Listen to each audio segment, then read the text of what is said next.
Chapter 5:33. 2 days later, at 7 o'clock in the evening, the New Era Martial Arts Stadium was flooded with a large number of spectators. Even though the scalpers had inflated the ticket prices, there was still no lack of people asking for tickets. In just 10 minutes, there were many transactions. Even the posters with pictures of Lu Cheng and Peng Liyun facing each other while holding hands were very popular. If it weren't for the security guards at the entrance, all the pictures would have been taken away. The big screen in the arena was playing highlights of Lu Cheng and Peng Liyun's matches in the past few years. Unfortunately, the most recent highlights were from 8 months ago and lacked their recent performances. This made the spectators even more excited and full of guesses. The spectator stands around the arena had been cleared to prevent damage from the aftermath of the inhuman battle.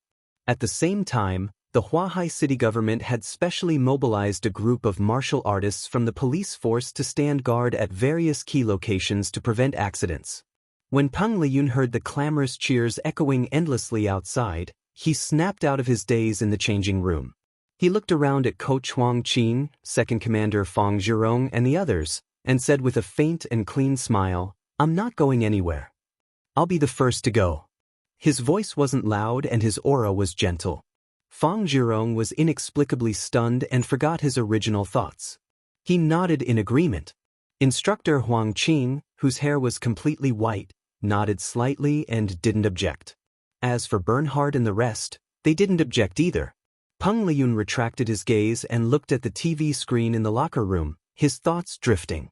At first, he planned to retire from the University Martial Arts Circle after winning his 3rd championship and compete in professional competitions. Who knew that he would be injured by Lin Ke last year and lose his honor? Thus, he changed his mind and stayed to fight for another year. In the past 6 months, his life was completely different from his original plan of fighting a high-level battle every week. He was lazy and leisurely, almost not fighting at all. Logically speaking, this would cause his martial arts to regress. However, Peng Liyun experienced something different from the past. He really did settle down and gain something different. And now, it was the season to test this gain. Thunder is yin and yang, one is still and one is active, that's the right way. Extreme activity turns to silence, and extreme quietness leads to action. I've been quiet for long enough. Peng Liyun turned his head subconsciously and looked at the door of the locker room. His line of sight seemed to pass through the door and onto the arena, onto the Songqing University Martial Arts Club. I'm looking forward to it. He let out a sigh spontaneously. Every joint, every muscle, and every acupoint in his body suddenly exploded. They were heavy, powerful, and humming terrifyingly, like rotating turbines and gathering thunder. Hearing this, Fang Zhirong, Bernhard, and the others looked at each other in fear. Spring comes with a clap of thunder, and all living things come to life. In another locker room, although Deng Yang, He Zi, and Wang Dali didn't think they had done anything wrong, they looked at Lu Cheng with guilt and self-blame. Peng Liyun will definitely be the first to fight. Even if little Yangzi and I, 2 weaklings, fight together, we won't even be enough to fill the gaps between his teeth. Cheng, it's all up to you now. Kai Zhongming broke the relatively oppressive atmosphere and said in a self-deprecating manner, "You're a weakling, don't drag me into it." Deng Yang protested. Next year I'll definitely be a mighty one of the Dan stage." Lu Cheng listened with a calm smile. He picked up a pen and paper and quickly wrote down the list of fighters and the order of the fighters. Lu Cheng, Deng Yang, Kai Zhongming. He passed the paper to Yan Shaoling beside him and said with a slight smile, "Sorry to trouble you. Li Xiaowen found a very good job and went to the company for an internship in February." The menial work of the martial arts club was basically handed over to a self-proclaimed reliable sophomore girl. Yan Shaoling took the list of fighters and nodded excitedly. She rushed out of the door. After a muffled bang, she squatted down with hands on her forehead, eyes full of tears. Who didn't close the locker door? Are you okay? Mu Jinyan asked with concern. He Zi scolded with disappointment. Don't you watch where you're going? Yan Shaoling looked up with grievance. Normally, with my height, I shouldn't have hit that spot. Everyone was speechless and almost burst out laughing. The heavy atmosphere was swept away. how many centimeters taller are you today? He asked without thinking. Yan Shaoling was enlightened. She slapped her thigh and said, "Oh my God, so that's how it is." Everyone couldn't help but laugh as they watched the short, petite figure flash out of the locker room. King retard. Out of the door, Yan Shaoling paused. She didn't rush to the supervisor station. Instead, she took out her phone, entered the forum, and posted a post. "Haha, he smiled at me. Haha, he said sorry to trouble you. F***ck, are you crazy?" Unparalleled Dragon King, and the others were shocked. "Not crazy, I'm a love-struck fool." Brahmin rolled on the floor. "But I'm so envious."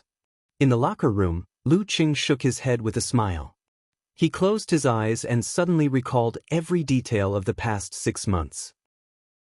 Strolling in the rain, encountering gods in the void, self-reflection, ambushing Butcher, suppressing him with precision from start to finish, attacking Mizuski's fleet, grasping the perfect timing, daily life at home, warm and sweet, meaningful and lasting, studying physical invulnerability secret arts in the underground of the Ice God sect, gaining insights and comprehending by analogy, after leveling up, facing Brandon and familiarizing himself with new techniques, pondering every day, practicing diligently, finally getting Lament of the Ice Queen ready for actual combat, various scenes replayed in his mind.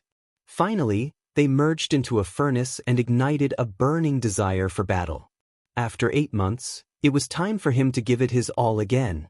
"I can't wait." Lu Cheng suddenly opened his eyes and looked at the door. The temperature in the locker room seemed to have dropped to freezing point, making the unprepared Kai Zhongming, Deng Yang, and the rest shiver. But when they touched the skin on the back of their hands, they realized that the temperature didn't change. Everything that happened before seemed to come from the mind, from the heart. In the live broadcast studio, the host, Lu Chang, looked at the scene in the stadium and sighed. Everyone is so passionate. This match is indeed worth looking forward to. Just the gimmick of a battle between the heavenly sons of the era is enough to attract people, not to mention the fact that both Lu Cheng and Peng Liyun are bursting with popularity. He Xiaowei chimed in with a smile. Also, this is the first time they are on the same level, fighting at the peak of their strength. In December 2 years ago, Peng Liyun was almost 1 rank higher than Lu Cheng, and he quickly defeated Lin Ke in advance. In April last year, Peng Liyun was seriously injured by Lin Ke's self-sacrifice and was not in his best condition. Now, the participants of the two sides had been decided. Lu Cheng and Peng Liyun would no longer be disturbed by other people, and they were finally at the same level, an evenly matched peak competition. Yeah, this reminds me of the words top of the Forbidden City. Xiaowei, who do you think has a higher chance of winning? Asked Lu Chang with interest. Xiaowei shook his head like a rattledrum. That's hard to say. They haven't fought seriously for half a year. How am I supposed to judge? As soon as he said that, Peng Liyun's fans in front of the screen heaved a sigh of relief. They felt that the dark clouds over their heads had mostly dissipated. As for the audience who liked Lu Cheng, they were slightly disappointed. If Xiaowei thought that Peng Liyun would win, that would be cursing his opponent. If he thought that Lu Cheng could win, how could one's supernatural powers defy fate? Indeed, they have been accumulating their strength for half a year. I wonder what kind of power they will unleash today. They might both be close to pinfall. Lu Chang lamented. He suddenly thought of a rumor and said with a smile, I heard that Lu Qing won't be returning to Weiyue Club and will be joining Longhu Club in July. Peng Liyun is about to graduate from university and will definitely return to Shangqing sect. Hehe, I feel like they are another pair of arch-rivals like Dragon King and Warrior Sage. They are the future Dragon King and Warrior Saint? Have you asked Living Buddha Shi Shan or Wisdom King Zhihai before you said this? He Xiaowei snorted and retorted instinctively, even if the living Buddhas of past generations would slow down after reaching physical invulnerability and reach a bottleneck, who knows when Lu Cheng and Peng Liyun will surpass them. But what about Zhihai? He has only reached physical invulnerability for 3 years and has already won the title of king. Is this something that ordinary people can compare to? Even if there are coincidences, like when Dragon King and Warrior Sage fought in other competitions and both were heavily injured, or when some of the titled Mighty Ones met in advance and the winner was injured, he might be able to defeat many first pin and titled Mighty Ones. This is enough to prove his strength. He has already firmly suppressed the other heavenly sons of China. The dates of the 5 major title competitions were staggered. The finals of the Battle of the Kings were usually held at the end of March or the beginning of April. Daxing Temple's Ji Hai won the challenge more than 20 days ago and became the new king of the year. He was honored as Wisdom King. That's true, but Ji Hai is 4 years older than Peng Liyun and 5 years older than Lu Cheng. Strictly speaking, you can't directly compare them, Lu Chang said to the point. Then we'll see in 4 or 5 years. At that time, if Lu Cheng and Peng Liyun can reach physical invulnerability, they won't let down the title of Heavenly Son of China. As for the titles, He Xiaowei laughed. The host, Lu Chang, was afraid of causing a dispute and didn't want to delve into this topic. He quickly said with a professional smile, "All right, the pre-match commentary has come to an end. Let's cut to the off-site interview and hear what the audience has to say." The scene changed to the last line of people queuing to enter the stadium. The reporter handed the microphone to a pretty girl with straight shoulder-length hair. "Hello, may I know which side you support?" "Chunbei, Peng Lin." The girl answered without hesitation. "But?" the reporter asked. The pretty girl with the aura of a student smiled and said, "I prefer Peng Liyun's personality." He's more handsome." The girl who boldly voiced her opinion blushed. She curled her lips and turned her head to the other side. "What about you?" The reporter saw a girl with a sweet smile nearby. She was eager to give it a try. "I like Lu Cheng. He's more manly," the girl shouted after pondering for a long time. After the interview, the director looked at the time and cut the scene back to the stadium. The host, Lu Chang, announced excitedly, "Everyone, the competition is about to begin." At this moment, Lu Cheng, who was sitting in the away team seat, received a message from Yenjika. It was a photo of their fingers intertwined and their rings reflecting off each other. "I'm with you." Clenching fist expression, the girl said. 2 against 1 doesn't seem fair. Snickering expression, Lu Cheng replied and locked the screen. He passed his phone to Kai Zongming for safekeeping and stood up slowly to look at the arena. On the other side, Peng Liyun took off the white towel draped over his body and stood up slowly. Chapter 5:34. Lu Cheng. Peng Liyun. All of a sudden, the sound waves exploded. Countless spectators raised their arms and shouted the name in their hearts at the top of their lungs. It was as if a forest had suddenly grown around the stadium and a fighter jet had swept past. Lu Cheng didn't unleash his aura. He walked along the aisle at a moderate pace and slowly climbed the stone steps. He stood on the left side of the referee. At the same time, Peng Liyun also walked into the arena calmly. It was as if he was waiting for the battle to officially start before he unleashed his accumulated strength, imitating the horror of a flood breaking through a dam. Their eyes met and they smiled. Both of them had grasped the other's thoughts. The referee with a half-beard looked left and right. When the electronic clock struck the hour, he raised his right hand and announced loudly, "Talk time begins." Peng Liyun lowered his waist and his body seemed to sway with a natural rhythm. As he swayed, Lu Cheng couldn't find any flaws. He looked over and smiled faintly. "I've been waiting for you for a long time." "Me too." Lu Cheng smiled casually in response. For the next 2 minutes, neither of them spoke again. They were both counting down the time in their hearts, just like a race car. 2 minutes, 1 minute, 30 seconds. Peng Liyun's body emitted a low turbo pressure sound. It was slow and drawn out, with pauses and pauses. It made people feel what it meant to be ready to go. 10, 9, 7. Lu Cheng's muscles and fascias tightened. The exchange of hot and cold in his body seemed to be brewing into a terrifying eye of a storm. 3, 2, 1. Begin. As the referee swung his right hand down, Peng Liyun's waist sank and reversed in an instant. The sound of turbine compression exploded in unison. His entire body pounced out like a bolt of lightning. His steps made the arena shake rapidly, and the muffled sound of his steps rolled in the hearts of everyone, like the first thunderclap of the arrival of spring. His shadow was still there, and the shaking hadn't stopped. However, he had already crossed more than 20 meters and appeared in front of Lu Cheng in a flash. Lu Cheng's back turned sharply and his muscles swelled. He completed the turn in an instant and circled to the side. He broke through the air barrier, stirring up a strong wind as he smacked his opponent in the face. Bang! The wave, that was strong enough to send a grown man flying, came at him. Peng Liyun pulled his left arm and raised his palm to block his face. At the same time, the silver light in his eyes fell, and his muscles flashed. His right shoulder shook violently, and his arm swelled up as he swung it to the side in a condescending manner. Lu Cheng straightened his back, clenched his right fist, and blocked the attack. Then he would follow up with a crushing punch with his left hand and a low knee kick to gain the upper hand. However, in the reflection of his ice mirror, Peng Liyun's muscles and fascia were completely different from when he was exerting force. It was similar to the situation when he was performing the simplified version of the fighting formula. There was a problem. Lu Cheng's heart skipped a beat. The two large muscles on his back suddenly bulged and pulled his right arm up. He clenched his fist and punched out. It was as if he was blocking, and guiding. Bang! As soon as the two of them made contact, Lu Cheng could feel his opponent's extraordinary strength.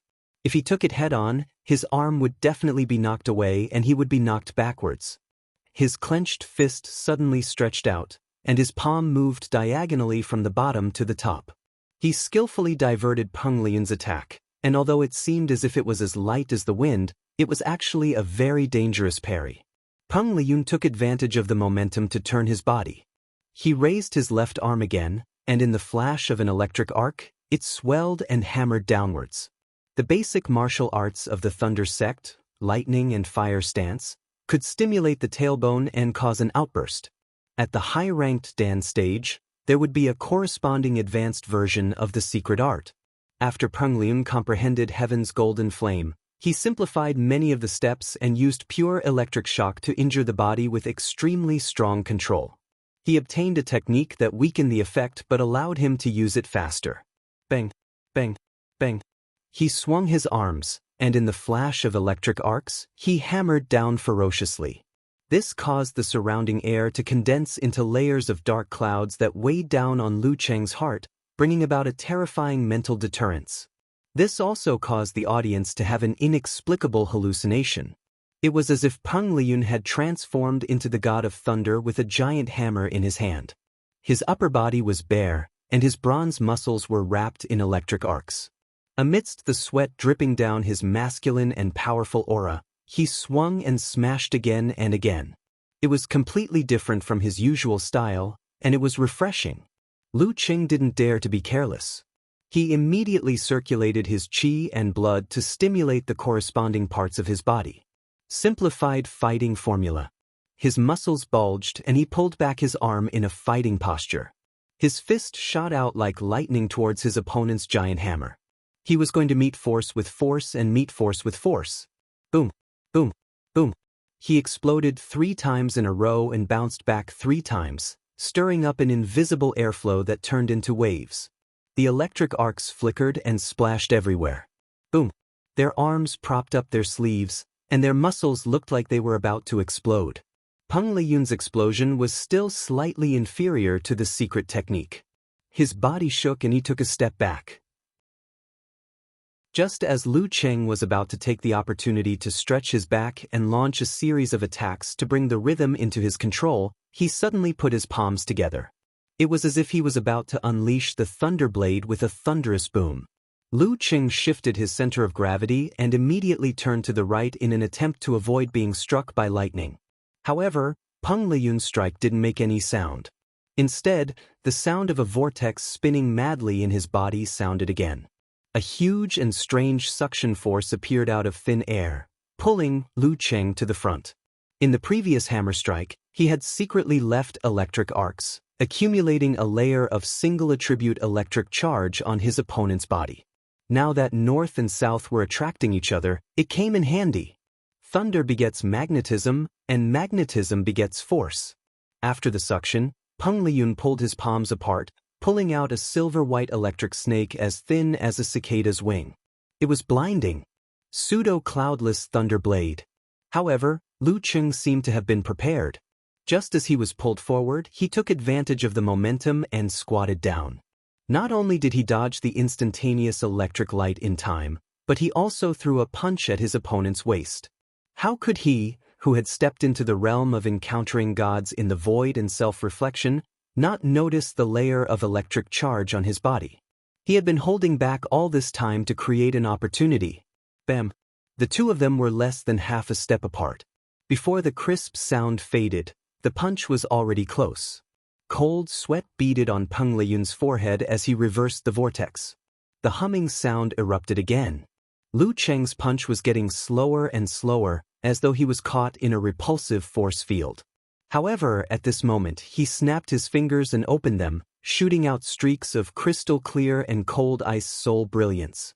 Breaking through the surface with a single point, the force field was penetrated. Seeing that the cold streaks were about to reach his body, Peng Liyun, who didn't feel that everything was fine after reversing the vortex, pulled his spine and pulled his body diagonally backward. The streaks of white streaks brushed past him and covered the surface of his clothes with a layer of frost. Lu Cheng bounced his waist and stood up. Striding forward, he clenched his fist and launched a forward charge attack. Peng Liyun extended his palms downwards and crossed them into a net, firmly blocking the attack. Lu Cheng didn't manage to land a hit, so he took advantage of the situation and turned around, his back facing his enemy. Then, he swung his elbow backwards and struck fiercely. With a crisp sound, Peng Liyun's raised arm was swung away helplessly. Once again, he took a step back. Lu Cheng had already turned around. He retracted his qi and blood and immediately exploded them. He was about to launch a series of explosive attacks with the precision of a ruler. Left, Ice Soul technique. Right, Emperor Yen technique. Alternating, never-ending attacks. However, at this moment, Peng Liyun lowered his waist and swung backwards. Amidst the shaking of the arena, he made a flash attack backwards and dodged 30 meters away, close to the edge. Crack! Lu Cheng's explosive Dan force rushed to his feet, causing the surrounding green bricks to soften into powder. Using the terrifying rebounding force, he spread his wings and leaped forward. In the blink of an eye, he had closed in on his opponent. Rumble, rumble, rumble. Peng Liyun displayed his body movements and made a series of turns, stirring up gusts of strong wind, not giving his opponent a chance to gain momentum. Lu Cheng vaguely understood the key point of their fight. On the surface, it looked like they had the upper hand, but in fact, it was a battle of rhythm. The one who could interrupt and destroy the other's momentum and control the changes of speed would have the upper hand and a chance to accumulate victories. Unconsciously, he had a new understanding of the battle of high-ranked Dan stage fighters.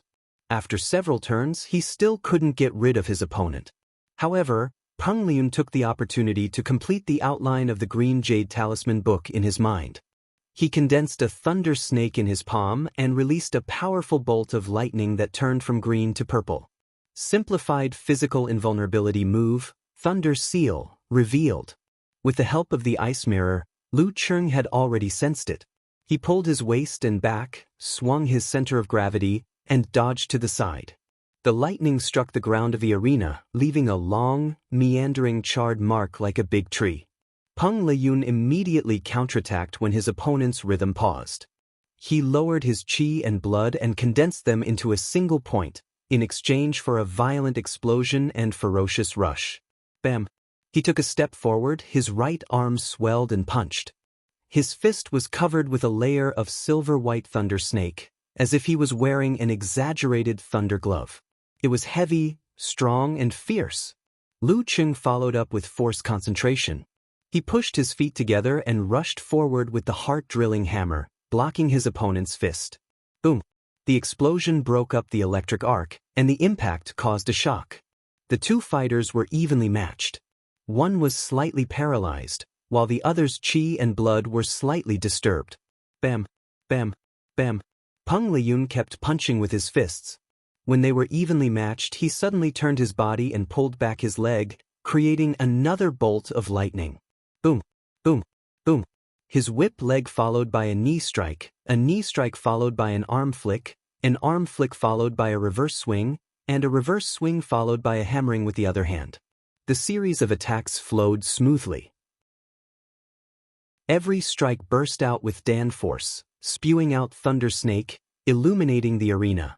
In the eyes of the audience, Peng Liyun was like the thunder god swinging his hammer in the beginning. Now he had turned into a bolt of lightning, striking again and again, blurring the audience's vision. The 9 tribulations chain was shockingly powerful. Lu Cheng's spirit was shaken and shook. Fortunately, the ice mirror had been formed. His consciousness was in midair, so he barely resisted and didn't slow down. Relying on a clear understanding of his surroundings and his opponent, he kept bursting out Dan Qi, punching and kicking. Sometimes he used Ice Spirit, sometimes he used Emperor Yen, and fought fiercely with Peng Liyun. Every time they collided, it was like a bomb being detonated, shaking the ground, creating craters, and filling the air with smoke and dust. The paralysis was accumulating, and the shock was heavy. Although both of them used force concentration to dissipate most of the effects, it was inevitable that there would still be problems. Peng Liyun's 9 tribulations chain was based on the 9 heavens fusion, a unique physical invulnerability skill. The chain was tight and the force was continuous. Even if Lu Qing used 24 blizzard strikes, he was gradually at a disadvantage. Boom! Just as they finished another fist collision, Peng Liyun suddenly pulled his fascia, flicked his joints, and made a rapid attack with overlapping afterimages. Machine God Fist. He took the initiative to control the speed of the change in rhythm. But just as he made the adjustment, Lu Qing swayed his center of gravity backward, pulled his waist, and swung away under the pressure of the fist wind. Not too early, not too late, just right. His punch missed, and his pursuit slowed down. Peng Liyun looked at Lu Qing, who had steadied himself on the ground, and understood that he knew the importance of rhythm. Being in his own rhythm would make the enemy passive. Every move would be restrained, and the more he fought, the more difficult it would be. Up until now, the two of them had been fighting back and forth, and it was a tie again. At this time, the audience came back to their senses and burst into cheers. Just now, Lu Cheng and Peng Liyun were attacking and defending each other, and the whole process was so intense that they almost couldn't breathe. How exciting! 2 murderous weapons in human form. Evenly matched. I'm afraid they are close to the level of professional fourth pin? In the live broadcast room, the host Lu Chang blurted out. Di Xiaowei nodded in a daze. Yes, but they probably won't participate in the ranking event. When they reach physical invulnerability, they can directly get third pin. Peng Liyun rarely participated in the ranking event, and Lu Qing had only been there once. Relying on their own rapid progress, they easily got the certificate based on the hard standard of the state. Good. Peng Liyun thought to himself, and the fighting spirit in his eyes grew stronger.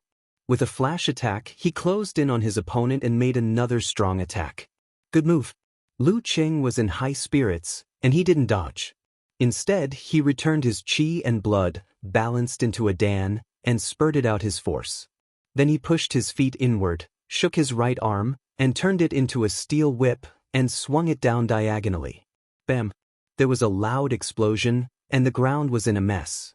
The two of them swayed and then closed in again, either bombarding each other with blast punches or vibrating zen hammers. Boom! Boom! Boom! The two of them fought until sand and pebbles flew everywhere. The deafening sound was completely displayed. They had learned their lesson from before and didn't reveal any flaws. They were evenly matched. At most, one of them would occasionally gain the upper hand, but it would be gone in the blink of an eye. The intense battle made the audience exclaim in satisfaction, and their blood couldn't help but boil. They raised their hands and shouted loudly, both to cheer and to vent. 7 or 8 minutes passed. Even though Lu Cheng and Peng Liyun were at the inhuman level, they couldn't help but show signs of declining in various aspects, especially Peng Liyun, who was both mentally and physically affected. He was already showing signs of fatigue. Lu Cheng was replenished by the Jindan, so his physical condition was pretty good, except for his mental state. It's time. With a thought, he controlled his qi and blood, stimulated his body, and used the simplified wholeness formula in exchange for a clear mind. Bam! He stretched his back, stepped forward and attacked. His right fist was surrounded by red and white flames, and he punched straight ahead. His momentum was so strong that it overpowered his opponent in an instant. Peng Liyun's mind was slightly shaken. He lowered his arm and punched downwards, hitting the surface of Lu Cheng's fist. Bam! Amidst the loud noise, Peng Liyun's eyes flashed with surprise. His forearm bounced back involuntarily, almost hitting his chest. His body couldn't help but sway. Bam! Bam! Bam! There was no joy in Lu Cheng's eyes. He spread out his arms with indifference, and combined with the explosion of the dance stage, he attacked with precision. One punch was crystal cold, and the other was heavy and scorching hot. He forced Peng Liyun into a defensive position, struggling to hold on. With the rhythm under his control, Lu Cheng suddenly paused in the midst of his consecutive attacks, allowing the flames, force and mental state of the Dan balance to compress inwards, away from the cold and away from the darkness. His eyes turned dark in an instant, deep and indescribable, like a night without stars or moon. Bam! Lu Cheng's blood returned to him, and he came back to life. He stepped forward with his left foot, swung his right arm, and punched Peng Liyun like a violent snowstorm. Self-created unique skill, Lament of the Ice Queen. Instead of being surprised, Peng Liyun was overjoyed. At the moment his opponent changed his rhythm, he reversed the yin and yang in his body, creating a vortex that devoured each other. According to reliable information, Muko Yamashita had mastered the swordsman formula and had used it on his companions a few times. Therefore, there was enough reason to suspect that Lu Cheng, who had close ties with the military, had obtained the wholeness formula. I've been waiting for a long time, just for this moment. Although he wasn't sure what had happened to allow him to use the 9 words formula so quickly without the need for hand seals or secret sounds, it was a once-in-a-lifetime opportunity. With a bam, Peng Liyun crossed his palms and pushed them out, facing Lu Cheng's hammer attack.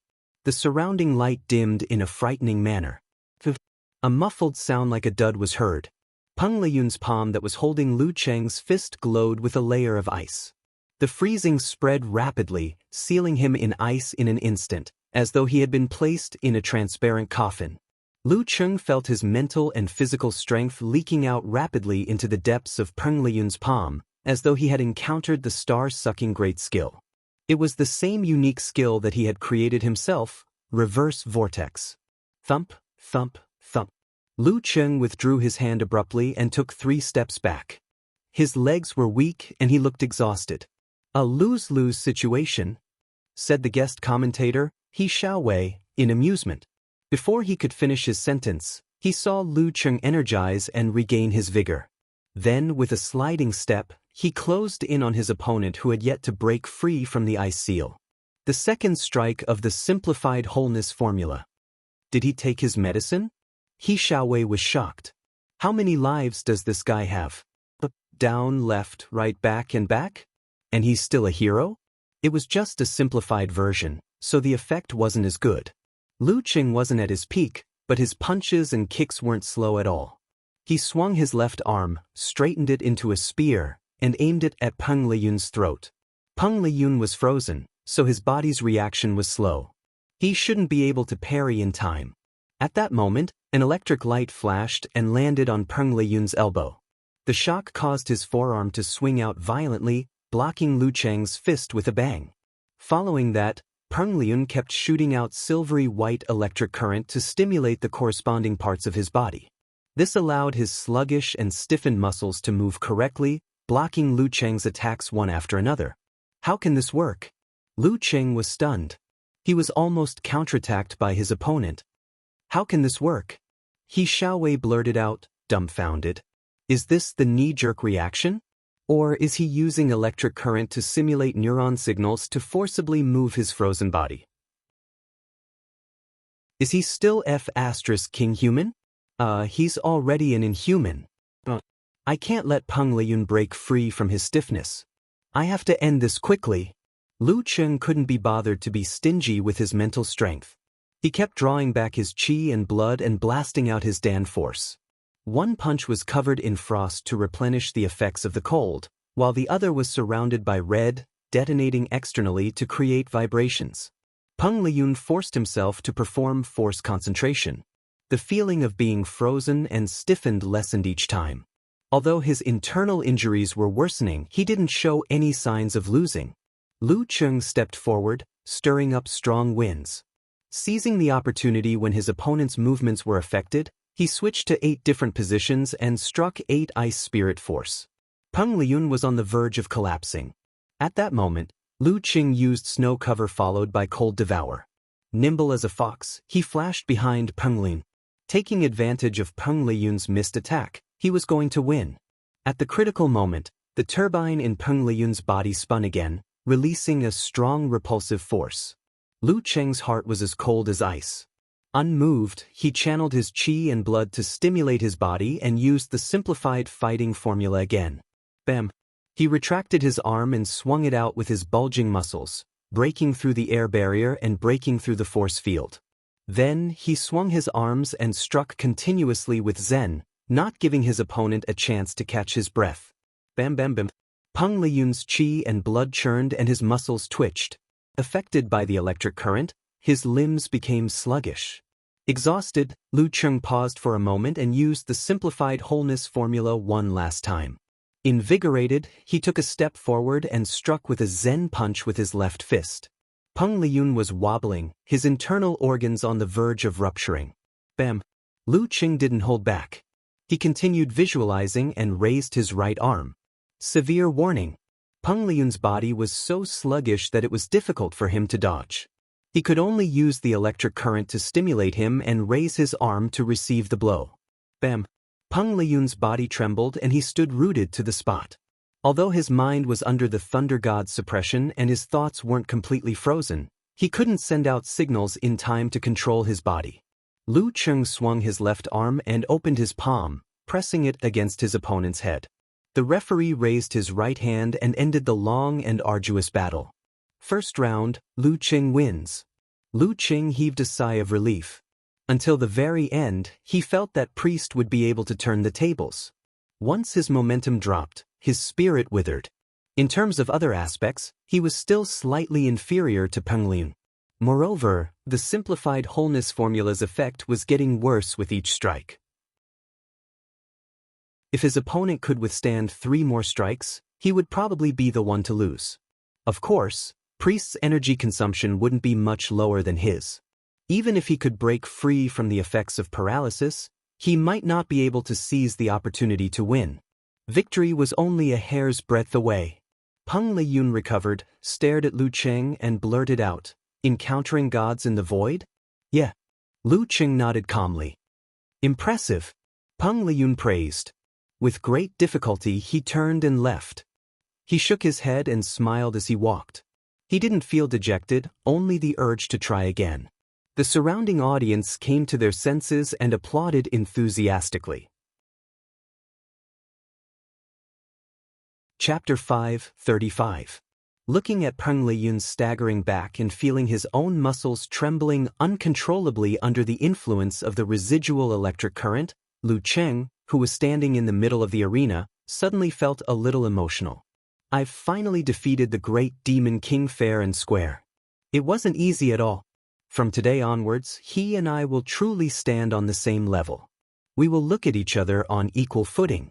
It has been 2.5 years since Master brought me to Shanbei to meet Peng Liyun in the morning to receive his education and set my goal. Over hundreds of days and nights, step by step, I've finally reached this point. Of course, it didn't mean that he would be able to suppress Taoist priest from now on. He could sense that even with the use of secret techniques, the difference between the two of them was only a hair's breadth.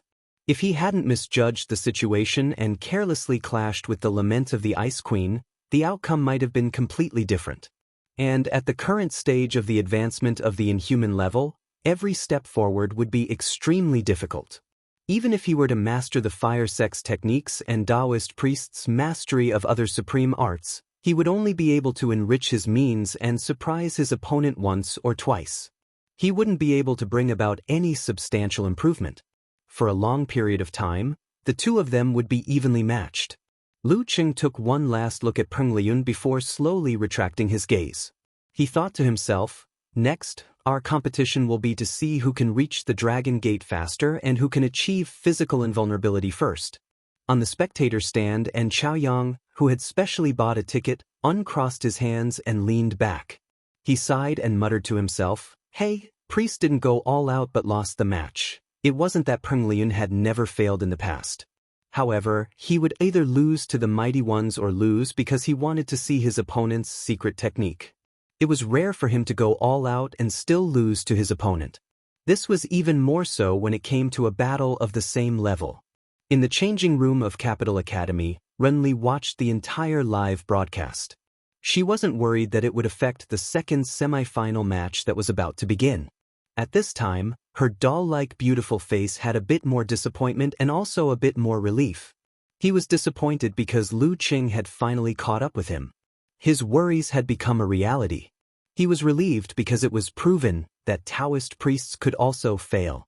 There were also times when they were powerless. They weren't invincible demons. The little shadow in his heart was swept away. I can defeat you too. She rubbed the sheathed longsword on her lap. It was warm to the touch and the brass was as good as new. Lu Qing, Lu Qing. Peng Liyun, Peng Liyun. Amidst the cheers and cheers of the audience, Lu Chang, the host in the live broadcast room, sighed.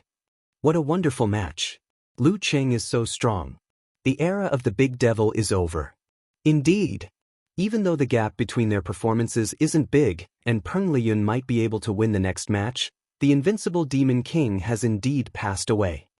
The guest commentator, He Xiaowei, sighed and agreed. From now on, the elites won't be lonely anymore. Experts aren't lonely.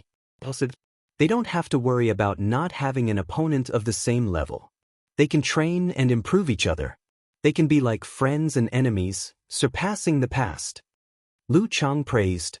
He then added, the enemy I'm talking about is a competitor. Fans nowadays are very scary. They would accuse you of anything you don't agree with. You have to be very careful with your words. Yes, such a battle is rare in the inhuman professional competition. Everyone can always reminisce about it. When the time comes, Lu Chang and I will come up with a detailed commentary version. It won't be like just now, where you can't catch up with the rhythm after a slight pause. If everyone wants to watch the replay now, our White Jade Hall video supports online replays and slow acting. He Xiaowei helped his partner to advertise. Lu Chang nodded his head slightly in satisfaction. He then sighed. It's a pity that Lu Qing is going to enter the professional competition as an intern in his 4th year. Otherwise, he would be an unshakable super demon king in the next university martial arts competition. What's the point of bullying a primary school student?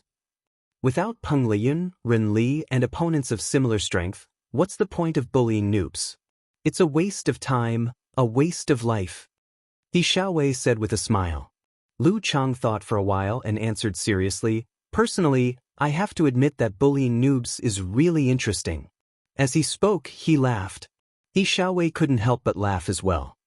Alright, the second round is about to begin. Let's see how much strength Lu Qing has left and whether he can still create a miracle. After a few seconds, Lu Chang's face turned serious. I don't think Lu Qing can do anything after defeating Peng Liyun. He Xiaowei was never stingy with his views. Shut up.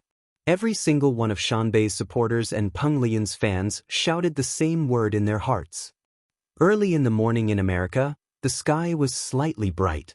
Yenjika was leaning against a pillow with a computer in front of her, a tablet in her left hand, and a phone in her right hand. She continued to watch the live broadcast and replayed the previous battle over and over again.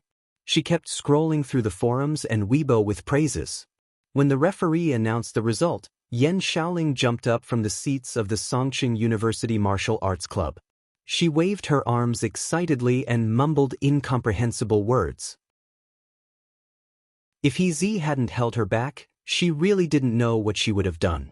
Another die-hard Lu Qing fan, Deng Yang, also waved his fists wildly and bumped fists with Kai Zongming, Wang Dali, and the others over and over again. The others were a little speechless. Damn readers. Little Ming cursed under his breath as he looked left and right with the corner of his mouth raised. Cheng is really King awesome. Immersed in joy, they forgot that the match was not over yet. They only calmed down when the freckled and handsome Fang Zhirong stepped onto the stone steps. Half expectantly and half indifferently, they waited for the referee to wave his arm. In the arena, looking at the slightly gloomy and arrogant enemy opposite him, Lu Cheng didn't take a break. He concentrated his qi and blood, afraid that he would waste what little energy he had left. Although this would cause his body to be continuously numbed and stimulated by the electric current, when the battle officially started, he could neutralize and attack during the match. Looking at Lu Cheng's slightly twitching body, Fang Zhirong didn't dare to be negligent. He got into a stance and concentrated. Lu Cheng was indeed close to his limit and was severely affected by the electric shock. However, a starving camel is still bigger than a horse. A struggling beast is equally ferocious. The referee didn't wait. He raised his right hand and swiftly swung it down. Begin! Fang Zhirong bent his back and darted to the side in a strange posture. He was like a slithering venomous snake, like a wild wolf sneaking up on its prey. His body seemed to darken, as though he was leaving a black shadow behind him. He wanted to circle around his enemy and wait for a chance to deliver a fatal blow. Lu Cheng took a deep breath and endured the numbness and soreness in his muscles. Using his powerful control of self-reflection as the pivot, he pounced forward with a bang. He instantly went from a standstill to high speed. When he turned, he brushed against the void, breaking through the air barrier and stirring up strong winds. He wanted to take the initiative to pursue his enemy. Bam, bam, bam. The strong winds continued and lightning intertwined. Lu Cheng kept changing directions as though a deity was casting a spell. He closed the distance between him and Fang Zhirong amidst his shouts. However, his opponent's movements were strange and slippery. It was hard to lock onto him in a hurry. At this moment, Lu Cheng focused and outlined the ancient character. His qi and blood followed suit and stimulated a certain part of his body. His eyes suddenly turned sharp and cold. A murderous aura shot out and enveloped his enemy. Fang Zhirong's mind wavered. It was as though he had come to a blood-soaked battlefield and was facing a general on horseback with a butcher's knife. He was trembling from the inside out and his body froze. It was this pause that allowed Lu Cheng to close in. He gathered his qi and blood and dispelled part of the numbness. Wearing a glittering and frosty glove on his left fist, he swung it sideways. The effect of the simplified army formula wasn't strong. Fang Zhirong woke up after a short pause. Seeing that he couldn't avoid the ice spirit heavy punch, he could only explode his Dan force, swell his arms, and punch forward to block. Bam! Fang Zhirong's body swayed. In terms of strength, he was on par with Lu Cheng. However, his qi and blood were frozen, causing his muscles to stiffen and his movements to slow down. Bam! Lu Cheng did another force concentration. His other fist, surrounded by crimson flames, shot out like a cannonball. Bam bam bam. He did a series of bursts, alternating between using Ice Spirit to slow down his opponent and Emperor Yen to hurt him. His movements were smooth, each move heavy and precise. Bam bam bam. Fang Zhirong struggled to hold on and barely managed to defend himself. He wanted to use a killing move to get out of the predicament or dodge and regroup, but he could not find a single chance. His opponent's control of the rhythm and the connection between the moves were as if it had been measured with a ruler. There was no flaw. The ultimate technique that he had worked hard to learn over the past year was completely useless. In the midst of the intense attacks, Lu Cheng suddenly slowed down. Using his advantage, he visualized the heavy and scorching Emperor Yen and the god of fire, Zhurong, who was riding a crimson dragon. Thump! He stepped forward, pulled back his right arm, drew his bow, and shot a heavy punch. Fire Sect's simplified physical invulnerability move, Internal Explosion Punch. In the previous battle, Lu Cheng had used too much of his ice force, which had drained it. He couldn't use Severe Warning anymore. Even if he tried, the effect on Fang Zhirong would be limited, and he wouldn't be able to leave any injuries. It was a waste. At this moment, Fang Zhirong was at a loss for what to do with his opponent's change in rhythm. He could only use force concentration and spurt out Dan Qi. He raised his palm and blocked Lu Cheng's fist. Boom! It was as if a bomb had exploded in his body. His qi and blood were tumbling madly, and his internal organs were about to shift. Lu Cheng withdrew his qi and blood and threw out another ice spirit heavy punch, which was shrouded in cold air. It hit Fang Zhirong's arm, which was barely holding up, and made him stagger backward. Fang Zhirong's muscles stiffened, and he hurriedly held his Dan and struggled to defend himself. Another visualization and another internal explosion. Expressionless, Lu Cheng took a step forward, raised his right fist, and smashed it down heavily on his opponent's raised arms. Boom! Fang Zhirong's eyes, nostrils, ears, and mouth were all red. His qi and blood were tumbling so much that it was difficult for him to circulate them. His internal organs were severely injured. Lu Cheng withdrew his force and tried to throw another ice spirit punch. However, his head was suddenly dizzy. His spirit had reached its limit. Before he could use force concentration, his condensed qi and blood dispersed. Fang Zhirong was stunned at first. Then he seized the opportunity to suppress his injuries. He stretched his back and swung backward, covering more than 10 meters in one leap. That wasn't the end. He made a forceful turn and dodged to the side. Lu Cheng felt it was a pity. He tried to catch up with him and try again with a normal attack. However, as soon as he took a step, he felt the world spinning around him. He almost fell and could only stand there helplessly. When he made his move, Fang Zhirong was like a bird startled by the twang of a bow. He swung his center of gravity and hurriedly retreated, as if he was scared out of his wits. Lu Cheng couldn't help but break into a smile. Once he started laughing, he couldn't stop. It was because of Fang Zhirong's overreaction and the satisfaction of defeating Penglun. Ha! Lu Cheng shook his head. He didn't care about Fang Zhirong or the referee anymore. He turned around, walked up the stone steps with a smile, and left the arena in a carefree manner. P.S. Looking for monthly votes and recommendation votes. Chapter 5:36. Second round, Fang Zhirong wins. Hearing the referee's announcement and looking at Lu Cheng's back, Fang Zhirong froze on the spot. Immediately, his blood rushed to his head. Embarrassed and angry, he clenched his fists so hard that his knuckles cracked. His injuries are not light. Those 2 blows should be internal explosion punch.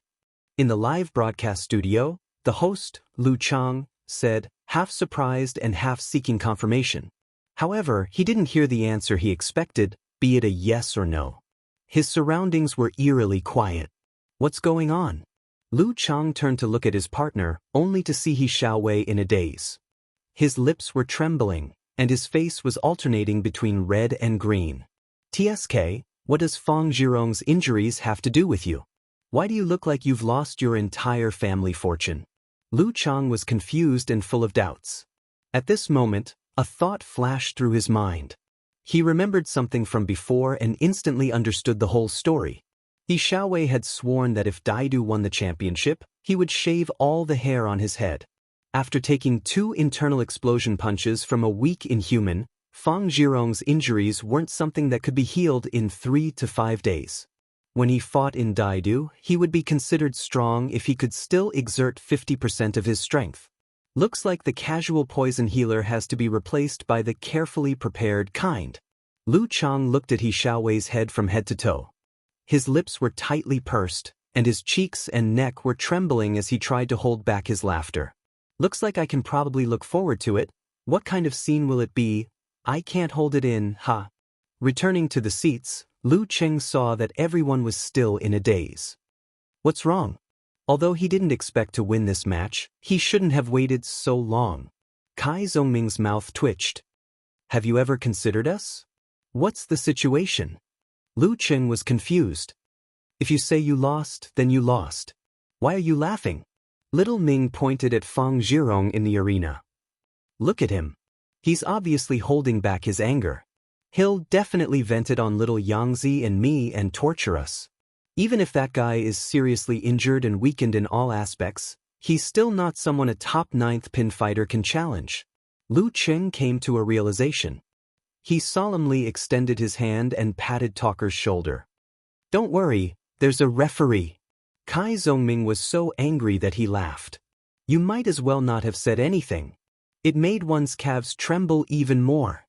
At this moment, Deng Yang put on an expression as if he was not afraid of death.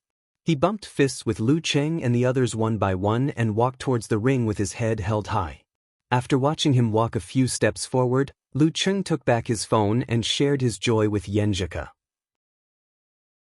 Walking up the stone steps, Deng Yang stood in front of Fang Zhirong, who had just performed a force concentration to reduce the effects of his internal injuries. He saw his enemy's gloomy face and furious black eyes. He couldn't help but shudder. It was as if a venomous snake was staring at his throat and a sniper rifle was aiming at his temple. Was this the aura suppression of a professional sixth pin in the dance stage? Deng Yang tried his best to soothe his qi and blood, causing his skin to glow with a faint jade glow. Shizhou Island, quenching jade tactics. The referee did not give Fang Zhirong any more chances to calm down. He raised his right hand and swung it down. "Begin."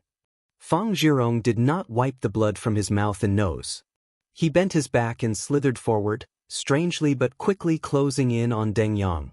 Deng Yang was at a disadvantage in terms of body movement. He dodged a few times but still couldn't get rid of him. The distance between them was getting closer and closer. At this moment, Fang Zhirong withdrew his qi and blood and held it in his lower abdomen. Then it exploded and rushed out, expanding his legs. Crack! A spider web appeared under his feet. He pounced and closed in on Deng Yang, punching with his right fist. Deng Yang took a deep breath and expanded his temples. He raised his arms and made the most conservative parry. Suddenly, two muscles on Fang Zhirong's back bulged like butterflies. He pulled his spine to the side and changed his direction. He dodged to the side of his opponent in one step. Bam! He stretched out his left palm and opened his 5 fingers. They were shining with a dark light, like terrifying poisonous fangs. Deng Yang was used to this move and had lost his balance. Seeing that it was impossible to dodge, his face turned pale. He clenched his teeth, bulged his biceps, tightened his sleeves, and took the initiative to swing diagonally. Rip! His sleeves split open, revealing his jade-like skin held by Fang Zhirong's 5 fingers. Deng Yang's expression turned ferocious before he felt weak and out of breath. A jade-like glow appeared on his face. He exerted strength in his legs, lowered his shoulders, and leaned fiercely to the side. Bam! Fang Zhirong's qi and blood were still rolling. His body's reaction was delayed. He only had time to raise his right arm and block in front of his body. Deng Yang, who was counterattacking, hit him head-on. Fang Zhirong's arm trembled as he firmly resisted the blow. Fang Zhirong's qi and blood stagnated, and his internal injuries almost exploded. In the live broadcast room, He Xiaowei swayed as if the Iron Mountain Lean had actually hit him. Deng Yang's dark poison force was activated. His strength disappeared and he had difficulty breathing. He could only lower his head and gasp for air. The difference in their realms was too great, so the effect was naturally amazing. Fang Zhirong's face turned red, then green.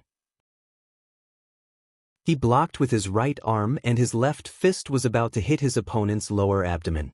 At this moment, a hand reached out and blocked his attack. The referee raised his other hand and exhaled. Round 3, Fang Zhirong wins. Phew! Fang Zhirong exhaled. He retracted his fist and stood up straight, unable to vent his anger. Deng Yang gasped for breath and finally recovered. After cupping his hands and bowing, he walked out of the arena with light footsteps. He had only taken a few steps when Wang Dali and the others came up to support him. Go to the emergency room and get some oxygen? Lu Cheng suggested. Yeah. Deng Yang nodded slightly. He panted and smiled bitterly. I tried my best. Well done. Lu Cheng praised from the bottom of his heart and extended his fist. Deng Yang raised his hand weakly and bumped it with Lu Cheng's. The ceremony was completed and he was sent to the emergency room. Kai Zongming, who was beside him, gasped and looked at Lu Cheng. Can I forfeit? What do you think? Lu Cheng looked at him amused. I think you can. Kai Zongming didn't want to lose with words. He gritted his teeth and said with a twisted expression, "Do you think I'm scared? What's there to be scared of? There's a referee anyway." He took a valiant and spirited stride forward, approaching the stone steps with an imposing manner. Just as he was about to ascend the arena, he calmed down his expression, hiding a smile, and was calm and composed. "Yes, I'm in the live broadcast area. I can't show my unhandsome side." Kai Zongming trembled when he came to the center of the arena and was stared at by Fang Zhirong. He hurriedly calmed his mind and comforted himself by muttering to himself, "Just a dead man, just a dead man." Fang Zhirong vaguely heard what he said. The veins on his forehead bulged and he almost couldn't stabilize his injury. The referee was almost amused. He shook his head and raised his hand. "Begin."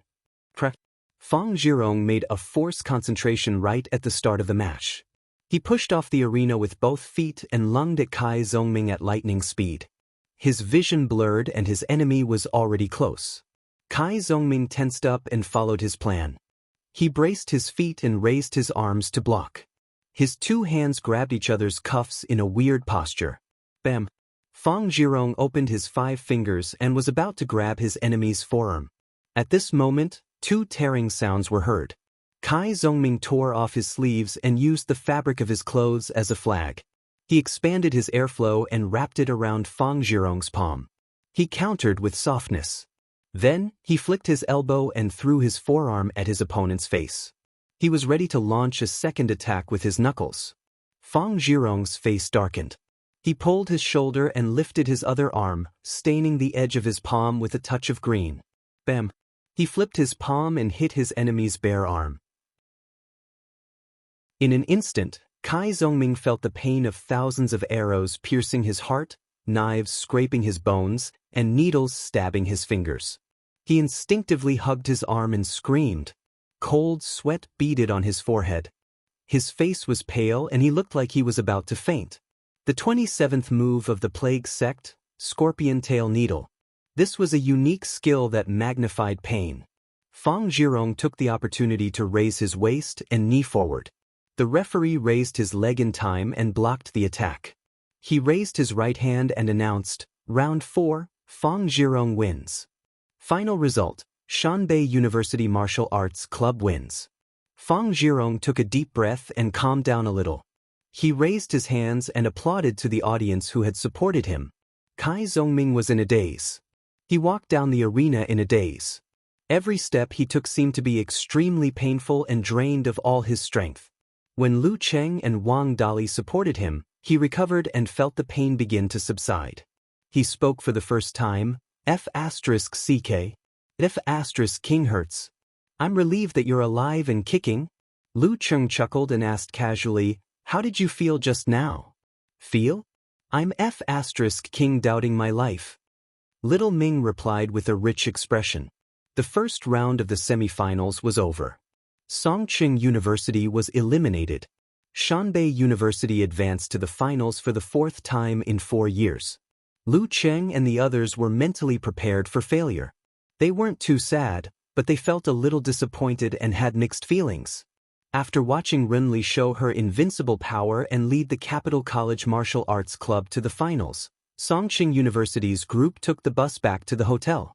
As soon as they entered the lobby, Lu Cheng saw a middle-aged man in a suit walking towards them with a smile on his face. He wore gold-rimmed glasses and had an elegant temperament. He introduced himself, "I'm the representative of the Longhu Club." Chapter 537. I'm the representative of Longhu Club.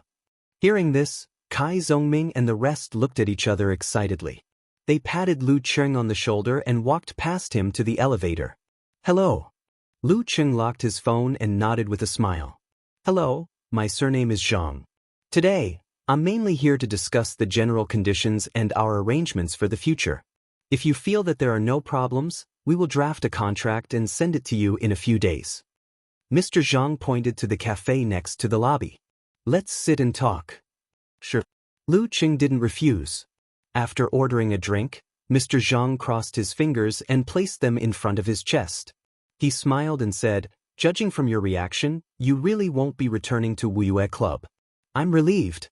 Longhu Club's initial plan is to offer you a 5-year contract with a yearly salary of 10 million. 10 million? Lu Qing was surprised. According to the information published online, a veteran 4th Pin Mighty One's annual salary was only 6 to 7 million. The difference wasn't big for foreign grandmasters of martial arts of the same level.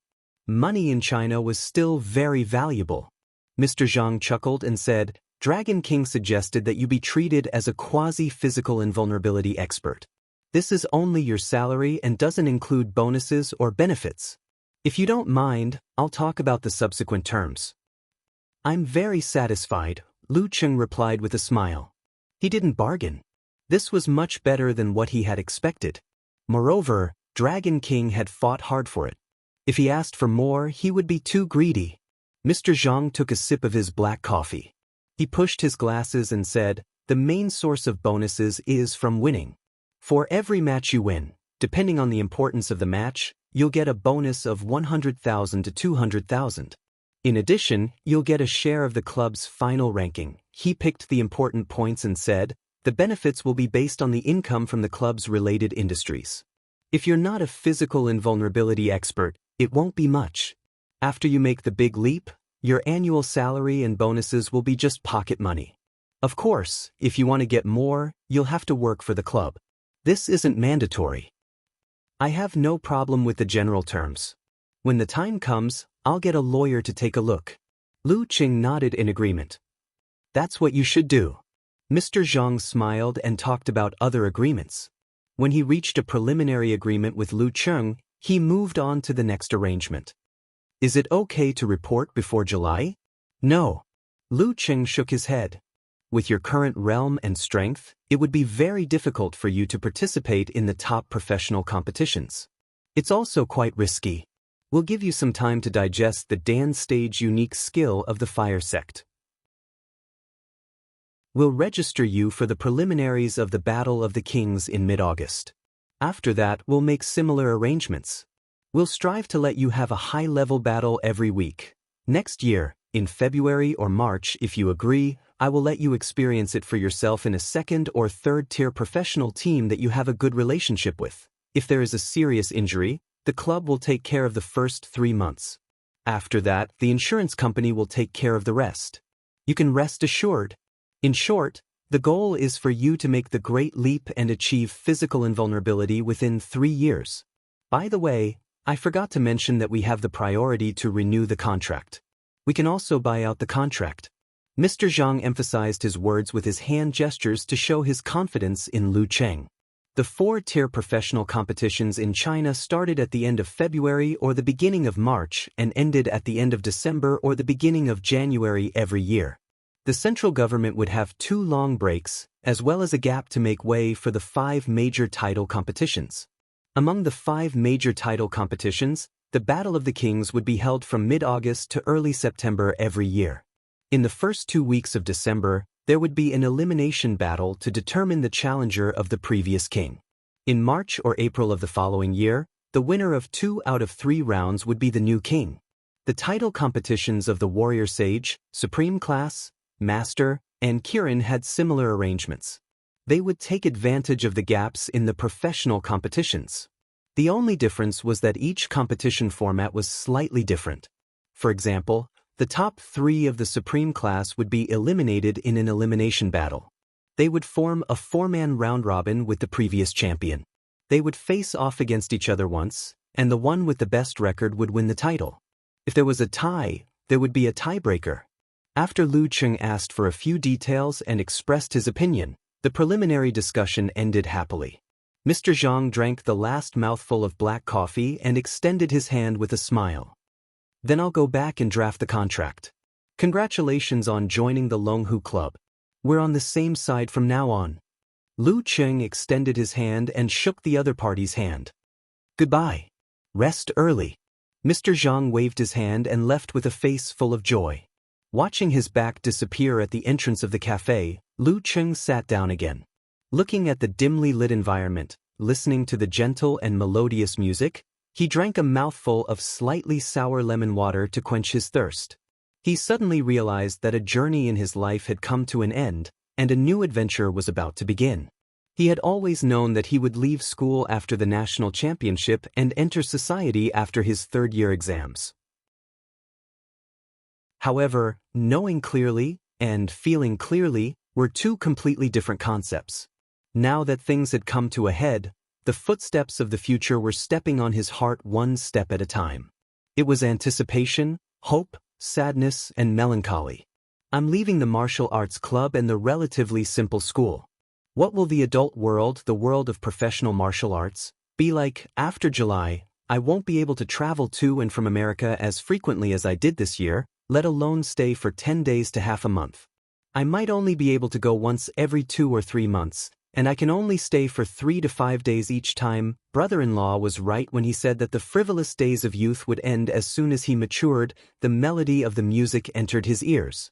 Wearing a black t-shirt, Lu Qing sat there with a cup in his hand. He didn't move for a long time, as if he had become a shadow in the dim light. 2 days later, he watched the final match between Shanbei and Capital.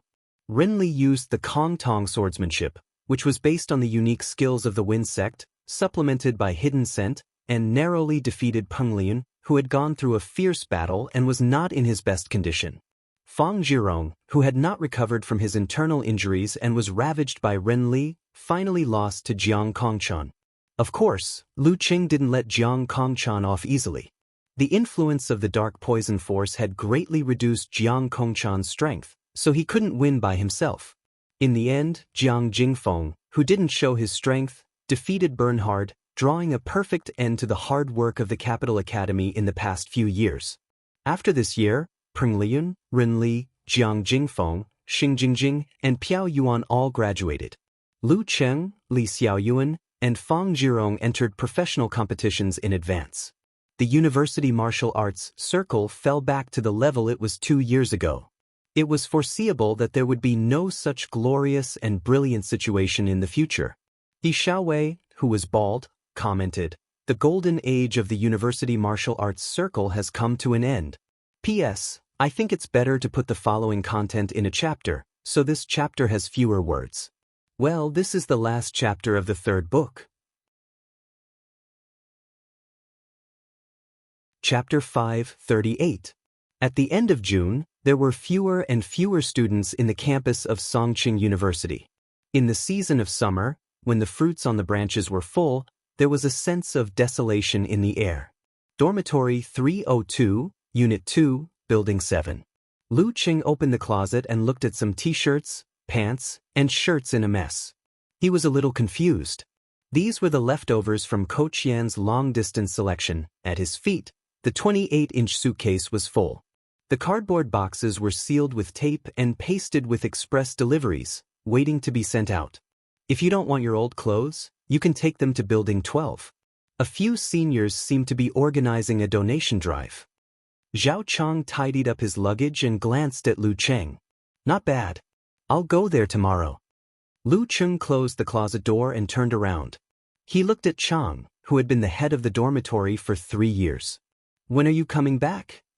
"Tomorrow afternoon. I'll go to Songqing Normal University first." Zhao Chang pushed his black-rimmed glasses shyly and asked, "What about you?" "My flight is at noon the day after tomorrow." Lu Qing smiled and looked around. He invited, "Let's get together tonight?" "Sure." Zhao Chang agreed readily. Qiu Zhigao, who was showing off his muscles, stopped and laughed. "I was waiting for you to say that." Zhang Jingye, the model worker, looked away from the lines of code on the computer screen and picked up his phone. "Okay, I'll tell Wu Qin first. Then I'll ask next door." Lu Qing walked out of the small dormitory and stood in front of Talker's door. He bent his fingers and knocked twice on the open wooden door. "Let's have dinner together tonight?"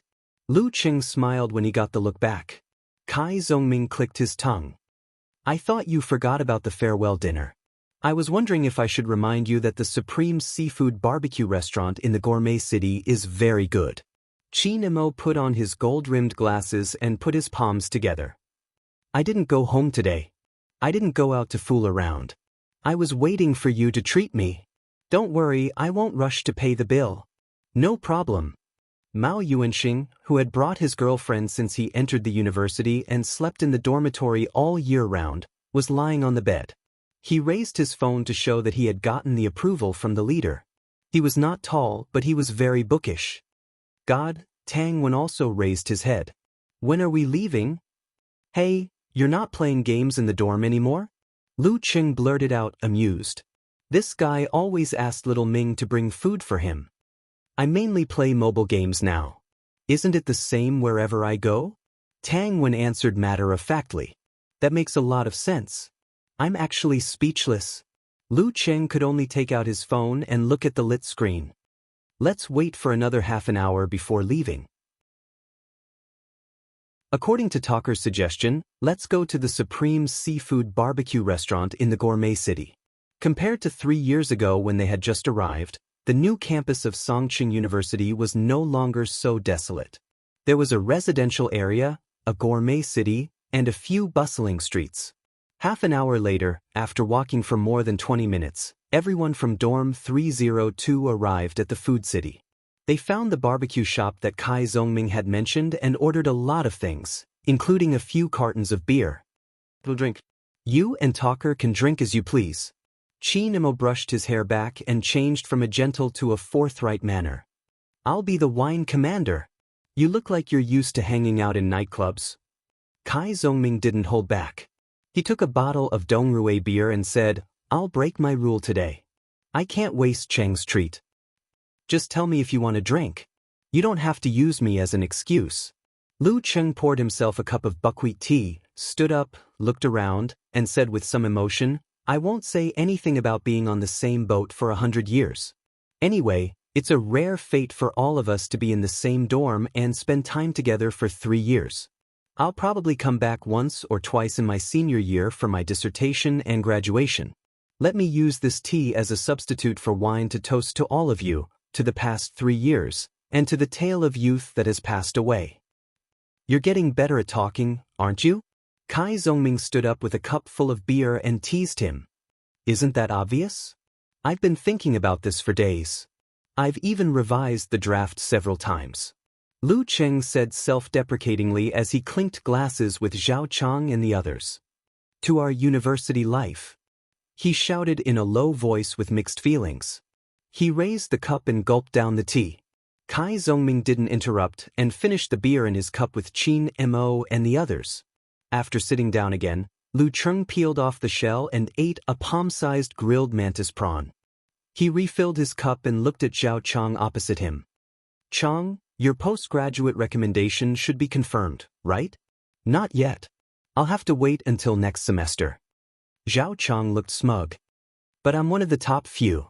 Ching, if you come back to Songqing in the next 3 or 4 years, feel free to look for me. I should be here.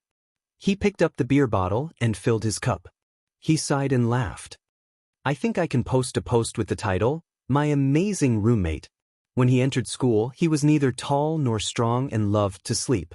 In the end, he became an inhuman mighty one and a heavenly son of the era. Here, let's toast to you. Humans really have to consider the course of history and fate. After finishing his cup, Lu Cheng smiled and asked Zhang Jingye, model worker, the on-campus enrollment is coming in the second half of the year. You don't seem to be taking the postgraduate entrance exam. What are your plans? Plans? I plan to stay in Songqing. You know, I'm from the Northwest. We study software. We have to stay in Beijing, Huahai, Huaqing, Moshang, Gaofen, and Songqing to develop. I've thought about it. It'll be tough at the beginning. It doesn't matter if I work overtime as long as I can learn something. Zhang Jingye had thought about his future and answered sincerely, Qing, remember to look for me when you come back to Songqing. At this moment, Qin Mo laughed involuntarily. Model worker, I suddenly thought of a joke. In our line of work, the third-rate people write the code, the second-rate people do the architecture, and the first-rate people, the first-rate people do the PowerPoint. Everyone burst into laughter. When they calmed down, Kai Zongming went straight to the point and asked, Model worker, be honest. Is Wu Qian a local of Songqing? No, but she wants to stay in Songqing. Zhang Jingye answered, a little embarrassed. That's even more worth a toast. Lu Cheng laughed and picked up his cup. They all love their wives. Watching them gulp down their beer, Qiu Zhigao took the initiative to say, I don't want to take the postgraduate entrance exam either. I plan to leave as soon as I get a good job, even a big city is fine. After saying a few words, he looked at Lu Cheng and sighed. I'm a little regretful. If I had joined the special training with you in the first year, maybe everything would be different. Now he was neither high nor low, we're still young. As long as we have the heart and are willing to work hard, things will get better sooner or later. Lu Cheng raised his cup and comforted him. Old Qiu didn't say more and finished the beer in his cup. In the first few years of college, some people were high-spirited, while others were depressed. Lu Cheng turned to look at Tang Wen. He didn't want to expose other people's scars. He smiled and said, God, the esports game industry is so popular now. When you make a lot of money in the future, don't forget us. Tang Wen raised his cup and said shyly, let's talk about it after I pass the final exam and get enough credits. Otherwise, you won't see me again. My dad will beat me to death. They clinked their cups and teased each other. Lu Cheng looked at Mao Yuanxing and said, when it comes to the time spent in the dormitory, I'm the last and you're the second last. Let's stop talking and have a toast. What do you think of Qin Mo? Mao Yuanxing asked wittily. After another burst of laughter, Qin Mo stood up and said, I admit it. I agree. Come on, the three of us who don't go home at night will drink a bottle. Cheng, you can do whatever you want. After drinking, Lu Cheng glanced at little Ming with a smile. Talker, we don't have to be so polite, right? Yes, you don't have to be so polite. Lend me your card. Kai Zhongming said with disdain. After a round of drinking, they shifted their focus to the barbecue and talked about the interesting things in the past 3 years. For example, Tang Wen forgot the time of the exam, and Lu Cheng only showed up in the dormitory before going to bed and chatting for a while. Once the conversation started, the past flew into their minds. A few of them were dead drunk. It wasn't clear if they were sending Lu Cheng off or commemorating the 3 years of their youth that they had lost. Cheng, when you become a physical invulnerability expert, I will definitely tell the people around me that this is my roommate, this is my bro. I watched him become stronger step by step. Towards the end, old Qiu stuttered and mumbled.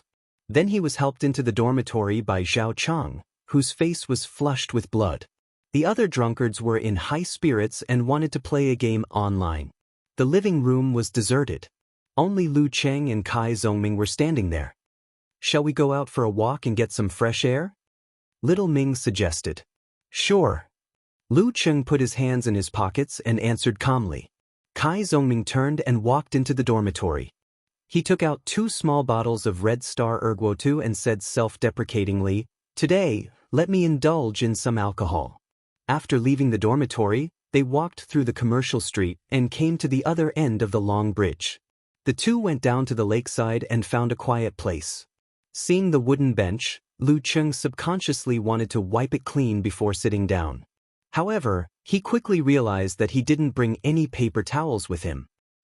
He shook his head and smiled. He sat down just like that. Kai Zhongming sat down beside him. He twisted open the bottle cap and took a sip. He chuckled and said, Cheng, do you know what my impression of you was when I first saw you? Without waiting for Lu Cheng to speak, he answered his own question. This guy was so uncouth. His hair looked like it was made when he slept without drying it. It was so unique. Not to mention his clothes and pants. What the hell? Damn, you finally told the truth. Lu Cheng couldn't help but laugh. Kai Zhongming took another sip of Erguo and said, when you said you wanted to pursue Yenjuka, although I encouraged you and taught you skills, I didn't think highly of you at all. It was the same with practicing martial arts. I thought you were wasting your time. He looked at the rippling surface of the lake and said with a sense of emptiness, in the end, you really did create a miracle? The Longhu Club. That's the Longhu Club.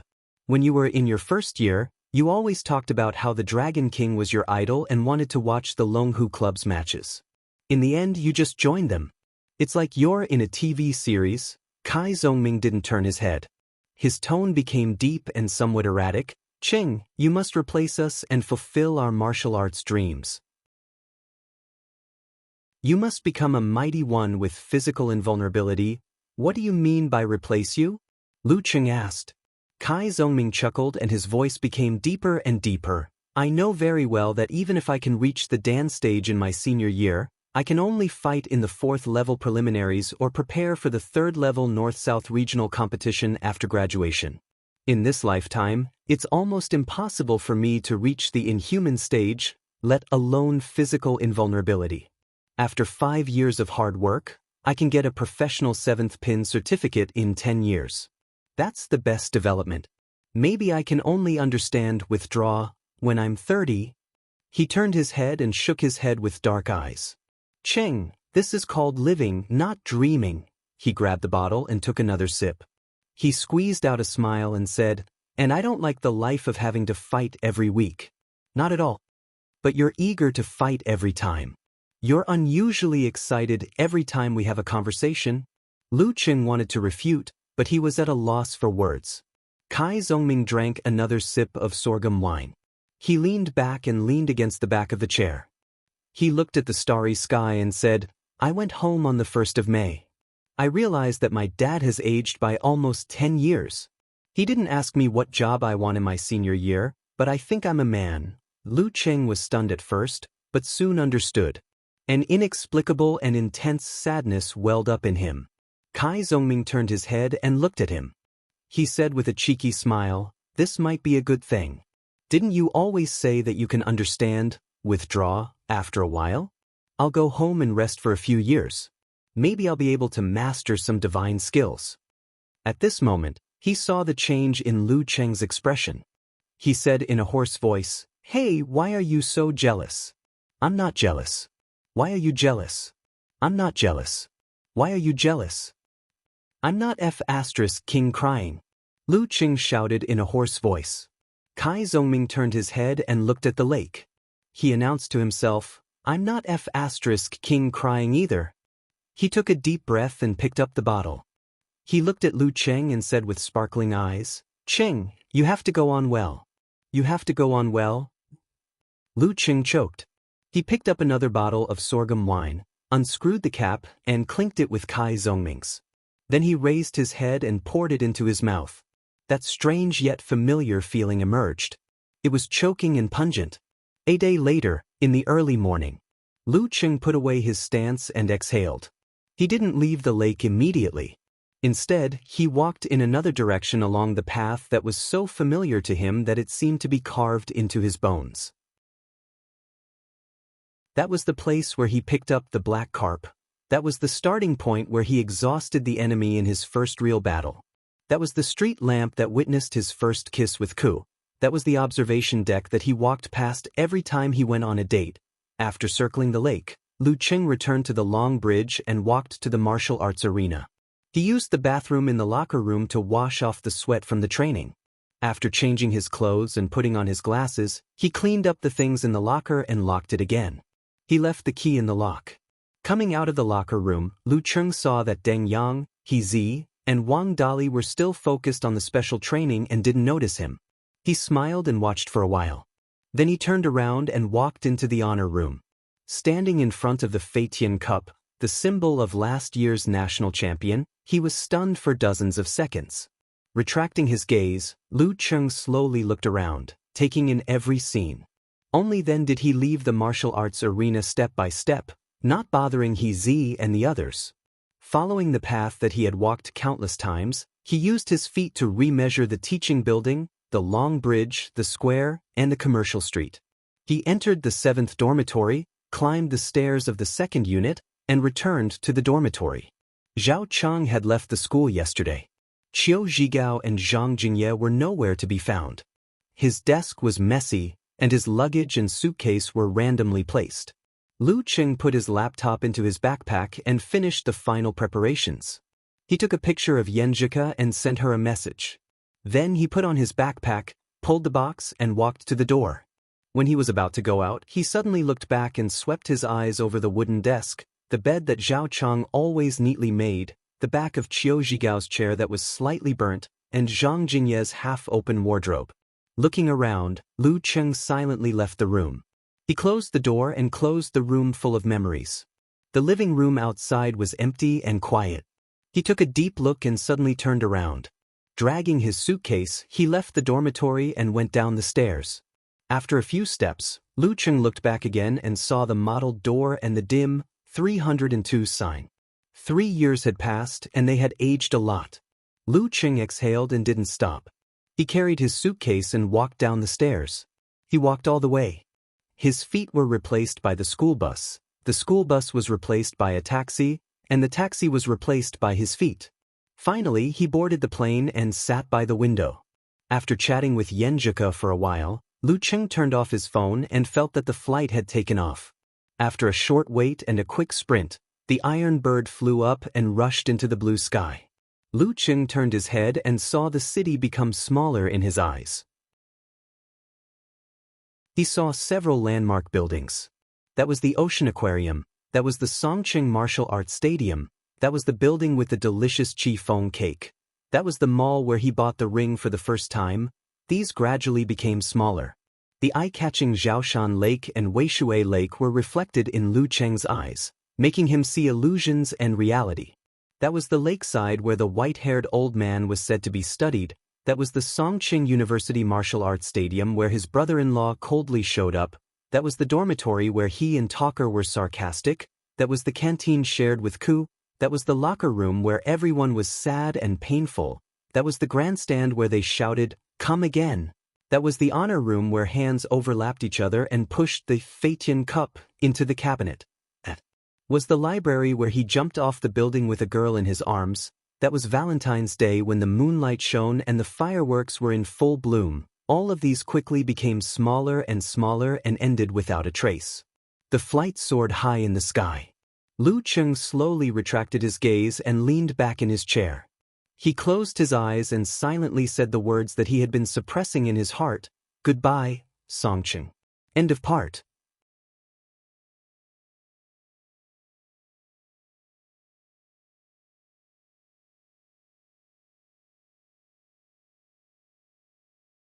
There's a specially partitioned hidden area.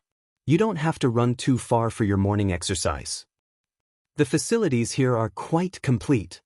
Lu Cheng exclaimed in satisfaction. As the top martial arts force in the country, how could the club not know your needs? These are all carefully selected. Amin smiled and extended her right hand. Let's get to know each other again. Amin, I graduated 2 years ago and am a member of the Longhu Club's assistant team. You can only have a personal assistant after you reach physical invulnerability. As for now, the assistant team is in charge of everything. Lu Cheng politely reached out and shook her hand gently. In other words, I belong to the club's reserve team? That's right. Excluding you, there are currently 5 powerhouses in the reserve team. 2 of them live in the Sky Capital Garden. You'll be able to see them tomorrow morning, Amin answered honestly. 5 Inhumans? This doesn't include those who have gone to other teams for actual combat training or those who are old and have no hope of reaching physical invulnerability. The number of Inhumans in the Longhu Club is terrifying. No wonder the Ice God sect, Haishi sect, and others formed the Weiwei Club to barely contend with them. Lu Cheng was speechless. Amin continued to introduce other situations until she received a message on her phone. She took a look and exclaimed softly, "It's so late. The train is about to stop. So is the bus. It's all that plane's fault for being delayed for so many hours." She looked up again and tried her best to smile naturally. "Mr. Lu, it's getting late. You should get some rest. If there's anything, you can ask me on WeChat or over the phone." All right. Lu Cheng couldn't wait for her to leave. Amin left behind her keys, electronic card, and other items. She waved and walked towards the door. Just as she was about to open the door, she suddenly remembered something. She turned around and asked, "Mr. Lu, will we arrange for cleaning staff to come here regularly to clean and tidy up? How many days do you want them to come here? What's the schedule?" "Once every 2 days, even when I'm not around," Lu Cheng said after some consideration. "Got it." Amin changed into her sandals and said goodbye with a smile. She closed the door. After exiting the elevator, her reserved footsteps gradually quickened. In the end, she was running like the wind. Finally, she caught the last train and found her seat. Amin heaved a long sigh of relief. Her whole body relaxed. However, after she bent down and massaged her aching calves, she suddenly felt a surge of sadness. During work, there were cars, and the people she interacted with were all experts with extremely high incomes. It was as though she was living in the glamorous upper class. After work, she was no longer Assistant Amin. She squeezed into the subway, ate fast food, and shared a room with others. She lived in a small space with only a bed, a table, and a cupboard. The Longhu Club offered a decent salary for an ordinary assistant. However, in a big city, all she could do was survive and slowly earn money. When will this kind of life end? In a spacious room, Lu Cheng recorded the surroundings with his phone and made a live broadcast for his wife. "How is it? Not bad, right?" he asked with a little pride. On the other side of the screen, Yenjika, dressed in a white training suit, put down the milk. She pursed her lips and smiled. "The layout is okay. It's just that the decoration style is too cold. When you come over during winter break, we'll go look for a house. In the next 5 or 10 years, we'll most likely be living in Huaqing. The sooner we buy, the better. We'll have our own home sooner," Lu Cheng said, half tempting and half letting his imagination run wild. "Why do you have to wait for me to buy?" Yenjika blinked, her dimples showing. "This kind of thing has to be decided by the head of the household." Lu Cheng answered without hesitation. This was a lesson learned from the mistakes of others. In the end, his father made the final decision on the house. His mother was generally satisfied with it. However, nothing is perfect. Every time this happened, his father would be nagged. On the other hand, the decoration basically reflected his mother's intentions. Although she regretted it later on, she couldn't find anyone to complain to. She could only say a few words occasionally. Yenjika didn't understand this roundabout way of talking. She listened with a smile and nodded, seriously. "I don't trust your aesthetic standards." "What's wrong with my aesthetic standards? My little fairy is so pretty." Lu Cheng took advantage of the opportunity and started flirting with her skillfully. "You're just a fool." Yenjika couldn't help but smile and turn her head to look to the side. Then, "Cuckoo, are you considered a wise man who makes mistakes?" Lu Cheng teased her with a smile. Yenjika looked around and saw that Aunt Du had gone to the garage. She raised her chin and refused to play along. "No way. My brother Cheng is so awesome. I have good taste. A wise man like me won't make a mistake." Lu Cheng listened with a smile. After flirting with her for a while, he changed the topic and said, "I heard from the assistant that the club specially assigned a chef to make Xing province dishes for me. In the future, I can eat there morning, afternoon, and night. I won't have to work so hard when I come back." Don't you like to cook?" Yenjika covered her mouth and snickered. "What I like to do is to cook with my little fairy." Lu Cheng chuckled. "If I'm alone, it takes me 2 hours to cook, half an hour to wash the dishes, and 10 minutes to eat. What a waste." "That's true." Yenjika nodded in agreement. Before she could finish, she rolled her eyes and blurted out, "You eat so much. How can 10 minutes be enough?" "You liar." Lu Cheng was speechless for a moment. After a long time, he replied, "I'm just giving an example. Understand the spirit, understand the spirit." At this moment, Aunt Du came in and urged the girl to change. Yenjika hurriedly drank the last mouthful of milk and ended the video call. She walked up to the second floor with light steps. She didn't have class in the morning, but she had to go to the classroom at 10 to discuss the group report. Lu Cheng called his mother and reported the situation of his residence. After that, he washed up and lay on the bed. "I'm in Huaqing." Before he went to bed, he sent a message to Fatty Jiang. "This guy is studying in Huaqing University in Guangdong. I'm back in Xioshan."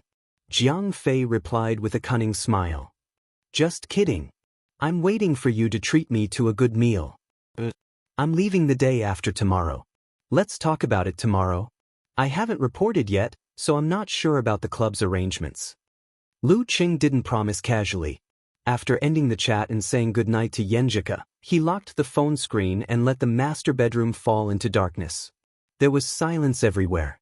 A faint light shone in from the window, bringing peace and loneliness. It wasn't that Lu Qing hadn't been to foreign lands before, but except for Xiushan and Songqing, he knew clearly that they were only temporary stays and he would leave soon. This time, he would take root here, germinate here, and grow here. In the next 5, 10, or 20 years, he would belong to this city. He lacked a sense of belonging and the future was long. Lu Qing felt inexplicably sentimental and melancholy. His heart was filled with an unreal feeling. Is this my hometown for the rest of my life? He had a similar feeling when he first arrived in Songqing, but there was more than one person in the dormitory. The liveliness soon diluted everything. Now he was alone. Alone in a foreign land as a stranger. The next morning, Lu Qing woke up on time and went to the specially partitioned field. He found a relatively secluded place to train. At 8:10 a.m., he put on an ordinary backpack and went to the southeast gate of Sky Capital Garden. He saw the silver-gray MPV that came to pick him up. He saw Amin waiting at the door with obvious eye bags. The MPV was very spacious. 2 rows of seats were placed opposite each other, separated by a small refrigerator, a bar, and a table. A man and a woman were sitting opposite him. Their eyes swept over Lu Qing as if they were real. Let me introduce you. From now on, you will be teammates in the reserve team, Amin said with a bright smile.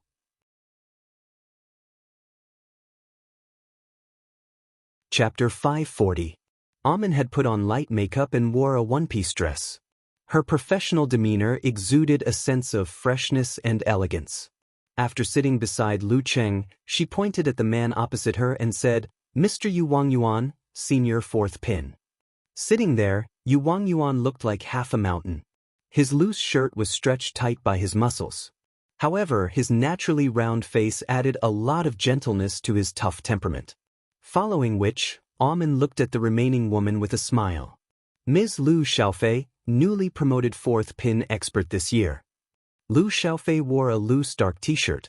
Her facial features weren't outstanding, but her eyes were full of heroic spirit. She had a charm that was different from other women. She looked younger than Yu Wangyuan, about 24 or 25 years old. Hello. After the introduction, Lu Qing greeted them politely. Just as Amin was about to introduce Lu Qing's identity, Yu Wangyuan smiled and said, There's no need for introductions. We all know who you are. We aren't old antiques who don't know how to surf the internet. How can we not know the heavenly son of the era? As he spoke, he stood up and extended his right hand to Lu Qing. I graduated from a martial arts school and spent a few years in the military. I just joined the club not long ago. Longhu and the military indeed have a close relationship. Lu Qing left his seat thoughtfully and shook hands with Yu Wangyuan. He felt that Yu Wangyuan's calluses were as thick as steel. Lu Xiaofei sat steadily, cupped her fist and bowed. I rose from Longhu's beginner martial arts school. You probably haven't heard of me. We will be teammates in the future.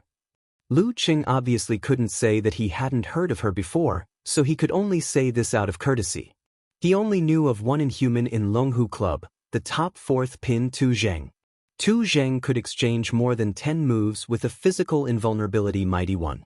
When Longhu Club was in a predicament where 2 or 3 main players were injured and couldn't fight, he would act as a firefighter.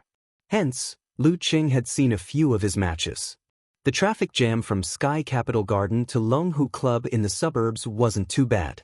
After 23 minutes, the car arrived at its destination. Throughout the entire process, Yu Wangyuan and Lu Xiaofei were polite and distant. They only briefly talked about the situation of the reserve team. Lu Qing wasn't surprised by this. It wasn't easy to meet someone like Little Ming who was so friendly with others.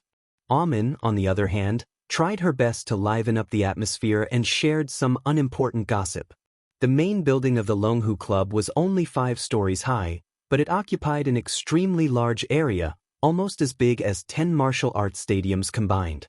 There were 2 horizontal plaques on both sides of the entrance, with the words, Dragon Coiling, on a black background and Tiger Crouching on the other. Other than that, there were no other decorations. Looking at it from afar, one could vaguely see the sparkling lake in the distance. Lu Cheng had just gotten out of the car, and before he could speak to Amin, Wang Yuan, and Lu Xiaofei, he saw a familiar figure rushing in from the door. It was Mr. Zhang, who wasn't wearing a suit and was only wearing a shirt. The Mr. Zhang who had finalized the terms of the contract with Lu Cheng. I found out later that his name is Zhang Shouyan. Seeing an old friend in a foreign land put Lu Cheng's mood at ease. He waved with a smile. You're finally here. Follow me in first. Empress Luo wants to see you. Zhang Shouyan pushed his gold-rimmed spectacles. He didn't have the time to exchange pleasantries with Wang Yuan and the rest. He gestured for Lu Cheng to follow him as he turned and walked towards the door. Empress Luo, Ning Zitong? The thought flashed through Lu Cheng's mind. He quickened his pace and caught up with Zhang Shouyan in the blink of an eye. They entered through the door side by side. Empress Luo, Ning Zitong was 42 years old this year. In her prime, she had held 2 titles. Due to her ghostly movements, she was revered as the Ghost King. She didn't like this title, so she named herself Empress Luo. After more than 10 years of perseverance, she finally got what she wanted. When people mentioned Ning Zitong, the first thing they would think of was Empress Luo. She was the successor of the Longhu Club, the one who truly laid the foundation for this place to become one of the top forces. Even though she was still participating in professional competitions, she was already the de facto leader of the club, equivalent to the sect master of the Shangqing sect or the abbot of Daxing Temple. Seeing Lu Cheng's back disappear through the door, Lu Xiaofei didn't hide it from Amin. She lowered her voice and asked, "How do you feel?" Wang Yuan pondered for a few seconds and said, "He seems easy to talk to and polite, but in reality, that's not necessarily the case. At such a young age, with such strength, which one of them isn't young and arrogant?" Lu Xiaofei muttered to herself. Tap tap tap. Zhang Shouyan led Lu Cheng forward and asked in a seemingly casual manner, "Do you have a specialized legal advisor?" "Yeah, my senior sister introduced him," Lu Cheng answered calmly. Before signing the contract with the Longhu Club, he had asked his senior sister to find a reliable lawyer for help. Shi Yuejian directly introduced Lin Qiukang, who was from the Ice God sect, to him. After that, both parties were very satisfied. Even though Lu Cheng had to pay a hefty sum, he really got what he paid for. He picked out all the unfavorable terms, leaving the Longhu Club speechless. They could only make changes. Zhang Shouyan nodded slightly, stopped at the elevator door, and pressed the up button. "Do you have anyone to help you with your business matters?" "Not at the moment," Lu Cheng smiled. When the elevator door opened, Zhang Shouyan stepped in and said thoughtfully, "You can let the club handle this first. You haven't reached physical invulnerability, so there aren't many such matters. There's no need to specially find someone. Moreover, we only take a 10% commission." Lu Cheng nodded. "Then draft a contract for me to take a look." "Sure." Zhang Shouyan heaved a sigh of relief. He walked into the corridor on the 5th floor and came to an office with a mahogany door. He knocked 3 times rhythmically. "Come in." A voice as clear as spring water sounded from within. At first, it sounded like an 18 or 19-year-old. However, upon closer inspection, one could feel a hint of maturity. Zhang Shouyan turned the doorknob and pushed open the door. He said with a smile, "Empress Luo, Lu Cheng is here." Behind the dark red desk, a woman with black hair in a bun looked up, revealing a face that was both happy and angry at the same time. She seemed to be of foreign or ethnic descent. Her facial features were delicate and elegant. She was beautiful and moving. Time hadn't left a mark on her face, only leaving behind an air of elegance. Even though Lu Cheng was used to seeing fairies, his eyes lit up. Empress Luo looks better in real life than on TV. No wonder she could change her title. It's all because of her looks. As expected of a famous beauty of the previous generation, while he was silently complaining, Ning Zitong smiled faintly and said to Zhang Shouyan, "Sorry to bother you." "Sorry for the trouble. Go and do your own thing." Zhang Shouyan replied excitedly. He left the room in high spirits as though he was on steroids and closed the door. "Hello, Senior Ning. Hello, Senior Empress Luo. Lu Cheng had almost forgotten the rule that martial artists with titles had to be addressed by their titles. Ning Zitong spat and smiled unpleasantly. Senior? Am I very old? Call me sister. Sister Ning. Do you understand? Lu Cheng was dumbfounded. Senior, where did your dignity go? Although we can be considered to be of the same generation as my master, Ning Zitong smiled and said, this is courtesy. Do you understand? Women are all obsessed with age. Who often complains that she's no longer a 17 or 18-year-old girl. Lu Cheng's thoughts drifted as he followed her advice. Hello, Sister Ning. That's more like it. Ning Zitong put down the fountain pen that could turn into a hidden weapon at any moment. She stood up gracefully and said with a smile, come with me to meet those guys. After all, you're our quasi-physical invulnerability expert. Meeting the other physical invulnerability experts? Was he going to meet the Dragon King? Lu Cheng suddenly felt a little excited. He didn't notice that Empress Luo had left her seat and walked to his side. The sweet and clear scent of perfume entered his nose. He came back to his senses and saw Empress Luo's long bohemian dress that reached her knees. Noticing Lu Cheng's gaze, Ning Zitong laughed self-deprecatingly. When I was young, I liked simple and elegant dresses the most. Now, I've fallen in love with bright colors. Lu Cheng didn't know how to continue. He changed the topic and asked, Ning Qian, Sister Ning, are we meeting the Dragon King and the rest? Ning Zitong opened the door and led the way out. She said with a smile, they're not like me. They're easy to talk to and get along with. However, once you get a feel for them, they're not particularly weird. For someone who can achieve physical invulnerability at such a young age, the first thing that distinguishes them is their pride. Secondly, they're quite self-centered. Tricking the Dragon King is right. Lu Cheng listened silently and followed half a step behind. Turning into the corridor, they entered the room labeled conference room. The first thing Lu Cheng saw was the broad shoulders and tall back of the Dragon King. He was standing by the window opposite, looking out. He wasn't exactly a burly man, but he gave off a soul-stirring sense of majesty. To the left of the conference table sat a giant. Even if he didn't stand up, one could imagine his muscular figure of over 2 meters. This was the other first pin mighty one of the Longhu Club, Optimus Prime Longzhen. Even though he was tall and strong, his flexibility and footwork weren't inferior to the others. Longzhen's skin was tanned to bronze. He didn't have a single strand of hair on his head, which was as smooth as a mirror. His 2 thick eyebrows looked like they were outlined by ink, giving him a ferocious look. He was squinting his beady eyes and sizing up Lu Cheng with a half-smile. Opposite Longzhen was a girl with short hair. Her skin was tanned, and the contours of her face were gentle. However, there was a hidden fierceness that made it hard to look straight at her. This is my disciple, Guijia. She achieved physical invulnerability 3 years ago. She's still a 3rd pin. Ning Zitong extended her hand and introduced, her nickname is Martial Arts Fanatic. You can roughly imagine her personality. Just like now. Even though she's gentle and quiet, I'm sure she's muttering in her heart that Master is so bored to meet Lu Cheng. If I have the time, I might as well go to the volcano laboratory and practice my physical invulnerability secret arts. Guijia seemed to have been exposed.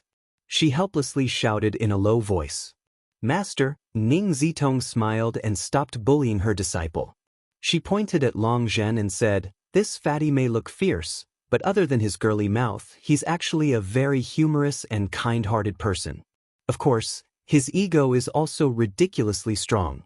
He's always claimed that he's number 1, number 2, and number 3. He can't stand the Dragon King and challenges him every few days. Don't be surprised if you see him bruised and swollen, or being carried to the emergency room. Empress Luo, I don't like what you're saying. What do you mean my ego is ridiculously strong? Longzhen opened his beady eyes and nagged, Lu Yen is our coach and member. He's from your master's generation. He's been practicing martial arts for more than 40 years, but he still hasn't matured and is extremely arrogant. He didn't come today, but he said that he'll meet him when Lu Cheng makes the great leap. The second half of Long Zhen's sentence was directed at Lu Cheng. Then, he continued, I claim to be number 1 in heaven and number 2 in earth, while I'm number 3. However, Lu Yen has always said, I'm the only one apart from heaven. Look, whose ego is stronger? Lu Cheng almost burst out laughing. However, he's not the one with the strongest ego. The one with the strongest ego is the one behind him. Guess what? Long Zhen pointed at Dragon King Chen Qitao with his chin. He doesn't even care about God. He's the only one in the world. You don't have the will to rule. That's how you'll be for the rest of your life. A deep, magnetic voice sounded. Dragon King turned around. He was handsome, with sharp eyebrows, bright eyes, and a mature aura. Lu Cheng was agitated. He opened his mouth but didn't know what to say. All right. There's a press conference later. Lu Cheng will be joining our Longhu Club. Other than me, there's another person to hold the fort. Who's going? Ning Zitong didn't raise her voice. Martial arts fanatic Guijie lowered her head and practiced her swordsmanship with her fingers. Long Zhen was deep in thought and seemed to be struggling. Dragon King Chen Qitao put his hands behind his back and walked step by step towards the door of the conference room. Silence filled the room. Before he left, Chen Qitao didn't turn back. He said in a deep voice, Let's go. P.S. This chapter is a little long, so it's late. Looking for recommendations on Monday.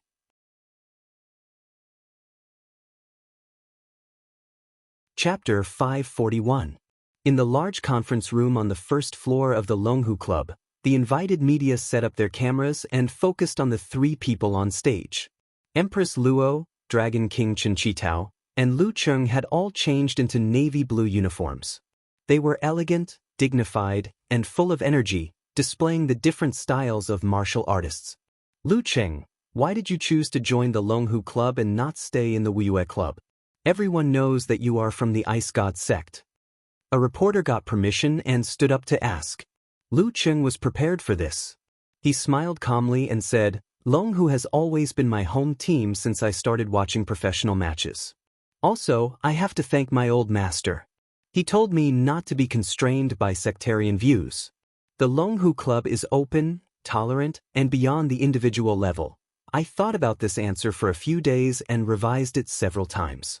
Coach Yen also reviewed and modified it. Cuff. In front of the TV screen, Geezer sure cursed while holding a bottle of wine. Is this brat trying to push all the blame onto me? If it were in ancient times, this kind of disciple would be hung up in public. Only I, your master, have a tough body and strong strength, so I can take it. If you don't understand the unique skills of the restriction sect in the future, I will teach you a lesson. The reporter was very satisfied with his answer.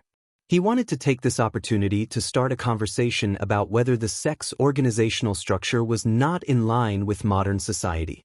However, the host was quick and didn't give him a chance to mess things up. He picked the next person to ask. Dragon King, there was a rumor saying that you personally called to invite Lu Cheng. Is that true? Asked a short-haired female reporter with a China satellite TV tag on her chest. Chen Qitao's expression didn't change. It's true. Then what made you do this? As far as I know, you have never looked at anyone so favorably before, asked the short-haired female reporter excitedly. Because he has enough potential and his Emperor Yen force is not bad, said Chen Qitao calmly. Then, he raised his hand and gestured for a similar question to be typed. However, none of the reporters who liked to play the devil's advocate raised an opinion. At this moment, in the Longhu Club forum, a plumber eating mushrooms wrote, pounding the ground laughing expression, the Dragon King is a good senior, but he's definitely not a good opponent. When Lu Cheng has enough potential, the Dragon King will cherish him. But when Lu Cheng turns his potential into reality and catches up with the Dragon King, I bet that the Dragon King will try his best to suppress him and not let him make a comeback.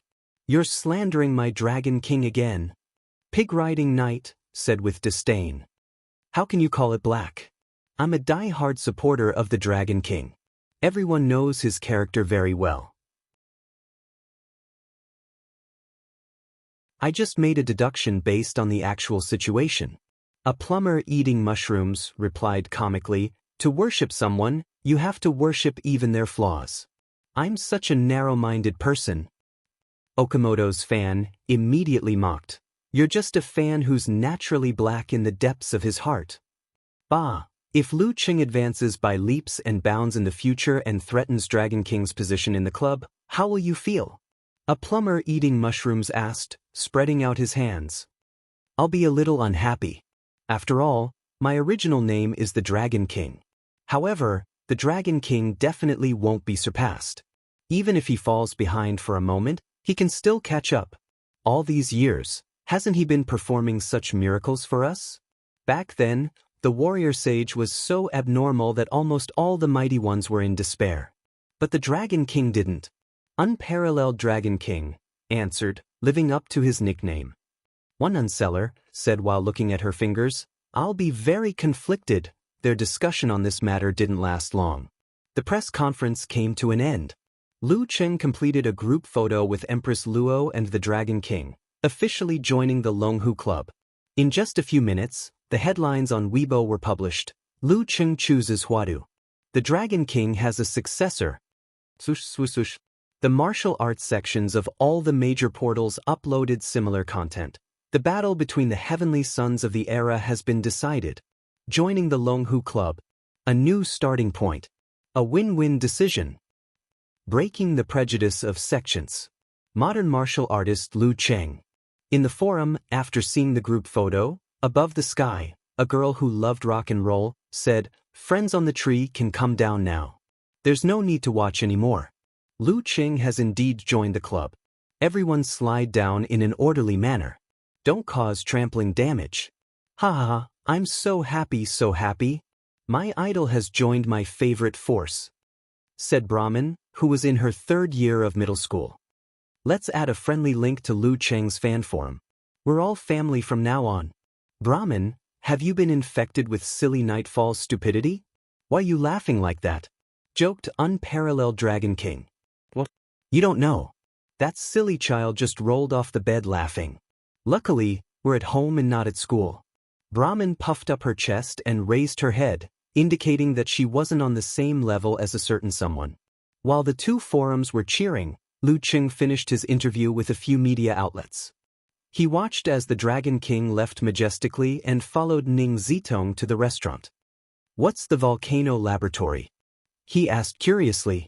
Guijie, the martial arts fanatic, and Chen Qitao, the Dragon King, both mentioned this term. In ancient times, after reaching the physical invulnerability stage of the fire sect, one would choose to train in an environment similar to the depths of a volcano. However, it was full of danger. Even a physical invulnerability mighty one wouldn't be able to withstand an accident. Ning Zitong briefly explained, the volcano laboratory uses the power of modern technology to imitate the conditions in the depths of a volcano. Although the actual effect isn't as exaggerated, the intensity can be adjusted automatically. It's a godly weapon that aids training.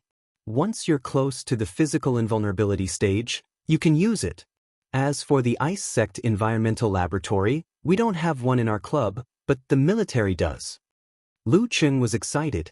He felt like he had come into contact with a different world. As they spoke, Ning Zitong led him into the restaurant. It was already past lunchtime, but there were various steamers on display for the convenience of the mighty one. You'll be eating here in the future. Try it. Hua Qing's breakfast snacks are pretty good. Ning Zitong smiled and pointed ahead. Lu Qing looked around and saw a notice posted on the wall. Breakfast was from 7 to 9, lunch was from 12 to 2, and dinner was from 5:30 to 7:30. If there were leftovers, they would be kept warm. This allowed the mighty one, who was a glutton, to eat more and less until the club closed at 8. After busying himself for a while, Lu Qing, who hadn't had breakfast yet, placed 3 stacks of steamers on the table. First, he took a picture of Yanzhika. Opening the steamer, he picked up a crab roe bun and swallowed it in a few bites. Satisfied, he exclaimed, "Not bad." It wasn't any worse than the ones in Hua Qing restaurant.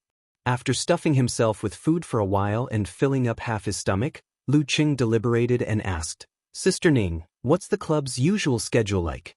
Are there holidays?" "Holidays?" Ning Zitong sneered. Her eyebrows relaxed like a blooming flower, revealing a hint of maturity. We're all adults. We're all mighty ones known as monsters. Who doesn't have a personality? Why are there so many rules? The club's daily schedule is very flexible. As long as you don't miss the scheduled matches, you can come and go as you please. It's all up to you. However, there are all kinds of facilities here. There are specialized trainers, so it's definitely better than training on your own. Also, the reserve team will have a session with a physical invulnerability mighty one every week. It's from 3 to 5 in the afternoon on Monday. Unless it's something important, I suggest you try your best to attend. If you need to take time off, tell the assistant team in advance. You don't want to waste food and the chef's efforts. Who knows that every grain on the plate is hard work? Phew, that's fine. I'll plan which matches I'm going to participate in.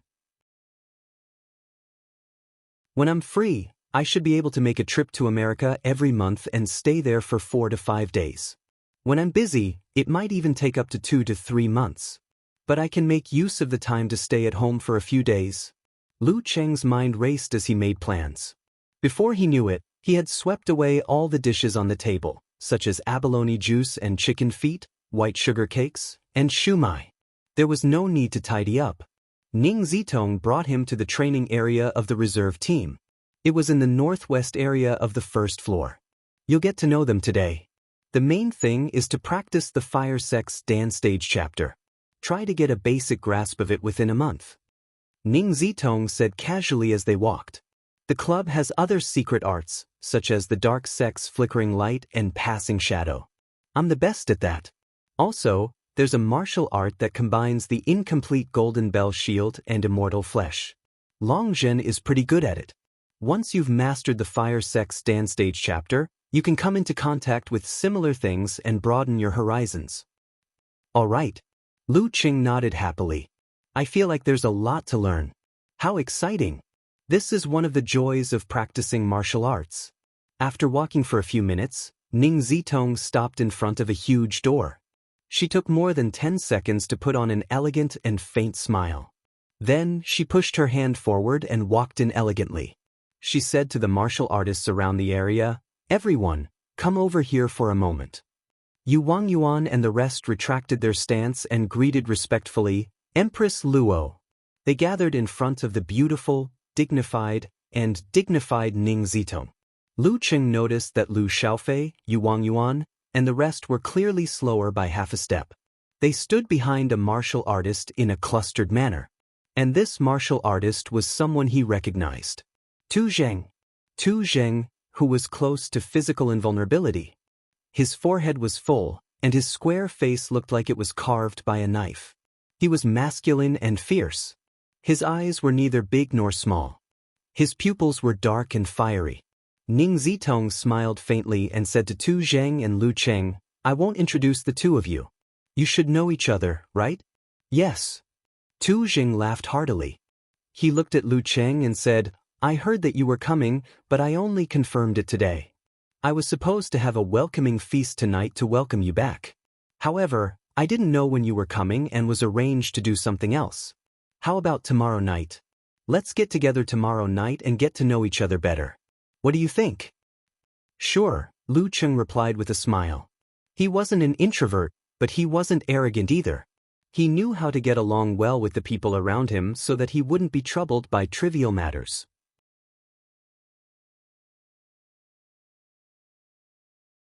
Chapter 542. As a physical invulnerability expert, Ning Zitong didn't stay for long. After a brief introduction, she left the northwest area of the first floor. Lu Cheng roughly recognized the few members of the reserve team. Excluding Yu Wangyuan and Lu Xiaofei, who lived in the Sky Capital Garden, and the team leader, Tu Zheng, who occasionally represented the Longhu Club in top-level professional competitions, the remaining two were a man and a woman. The man's surname was Sun, and his name was Jianlin. He had a medium build and was strong and stocky. There was nothing special about his features, and he had a typical face. However, as an inhuman mighty one, he had a hidden glow in his eyes. His manly charm was born from extreme confidence, and he wasn't much inferior to the average handsome guy. The woman's name was Jia Lu.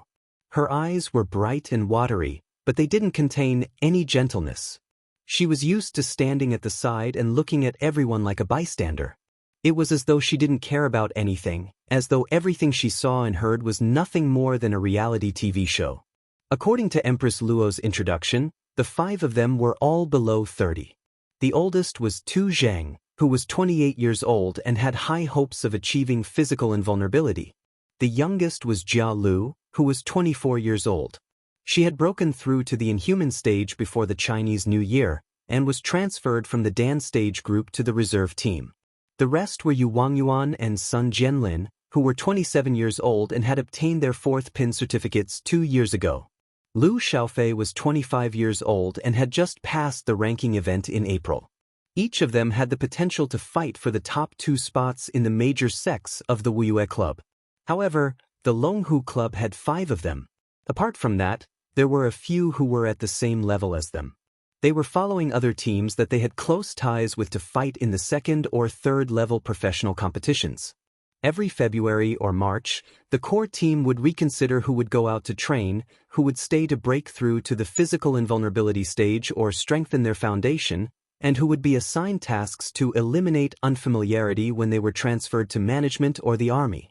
The number of Inhumans below 30 clearly showed the strength of the Longhu Club. They were definitely worthy of being at the top. Lu Qing exchanged a few pleasantries with them. Then, under Tu Zheng's guidance, he confirmed his personal resting room and entered the Dan stage training room. He freely pondered over the visualization diagrams of the fire sect, detailed explanations of moves, and notes. Every member of the reserve team had their own personal resting room in the northeast area of the 1st floor. It was a small room of about 70 square meters. From 9:30 to 11 a.m., Lu Cheng didn't do any training. Instead, he roughly skimmed through the fire sect's Dan chapter chapters. He had a general understanding of the fire sect. They didn't require no training, but there were many repeaters and even more unsuitable ones. And they didn't need not practice. Practice that, but there were many repeaters and even more there were many unsuitable.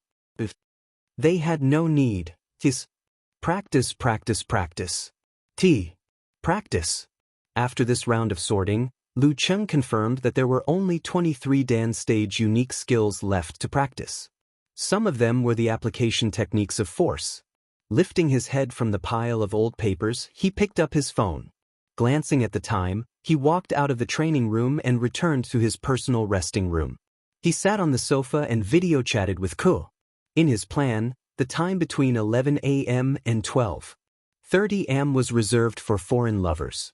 Unless there was something extremely important, they would do it regardless of rain or shine. It was summertime in Connecticut, America. It was between 10 p.m. and 11 p.m. Yenjika had the most free time of the day. It was the sweet time before bed. However, there were always exceptions. Due to the delay of a member of her team, she was still a little short of submitting her report tomorrow. She estimated that it would take another 2 hours. She didn't mention it. Instead, she excitedly video chatted with Lu Cheng. They talked about his first experience in the Longhu Club and the few mighty ones with physical invulnerability. Yeah, no matter how big the world is, communicating with Cheng is the most important thing. At most, I'll stay up late.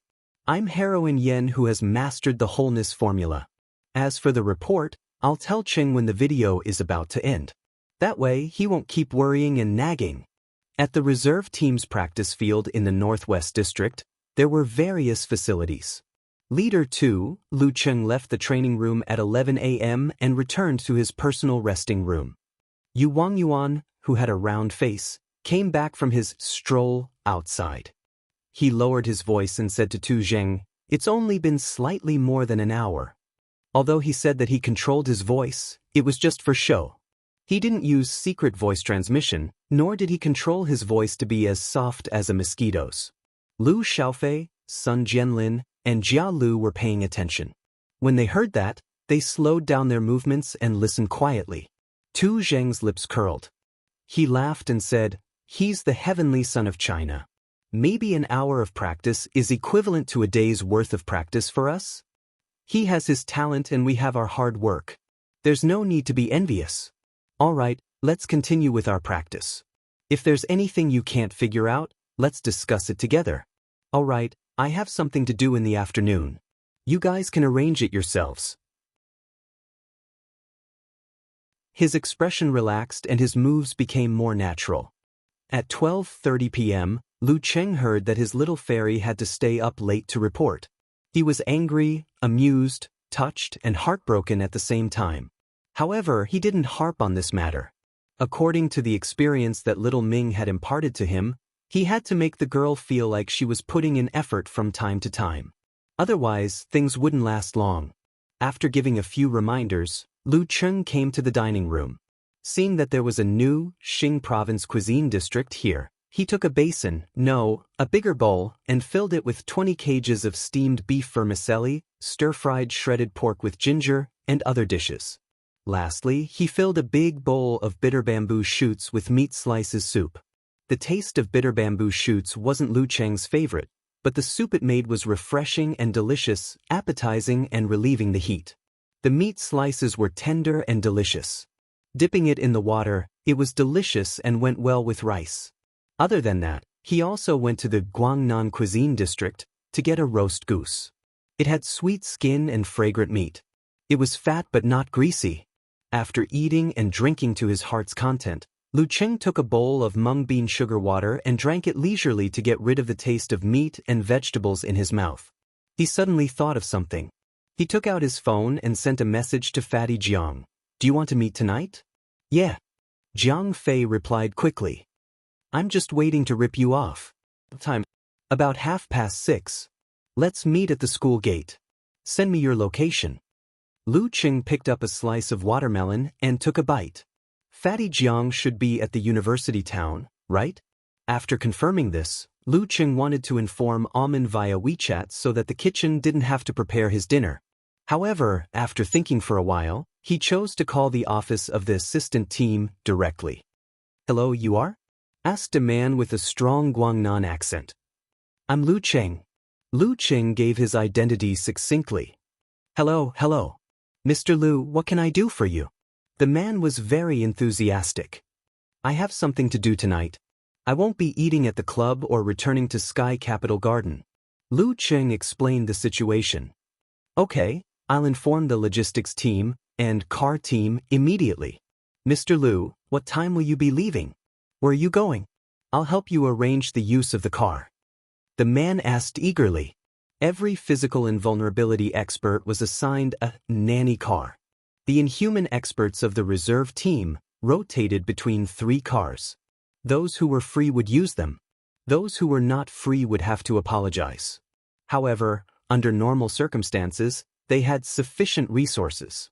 This was because Tu Zheng and the rest had their own cars. It was just that they were too lazy to drive them occasionally.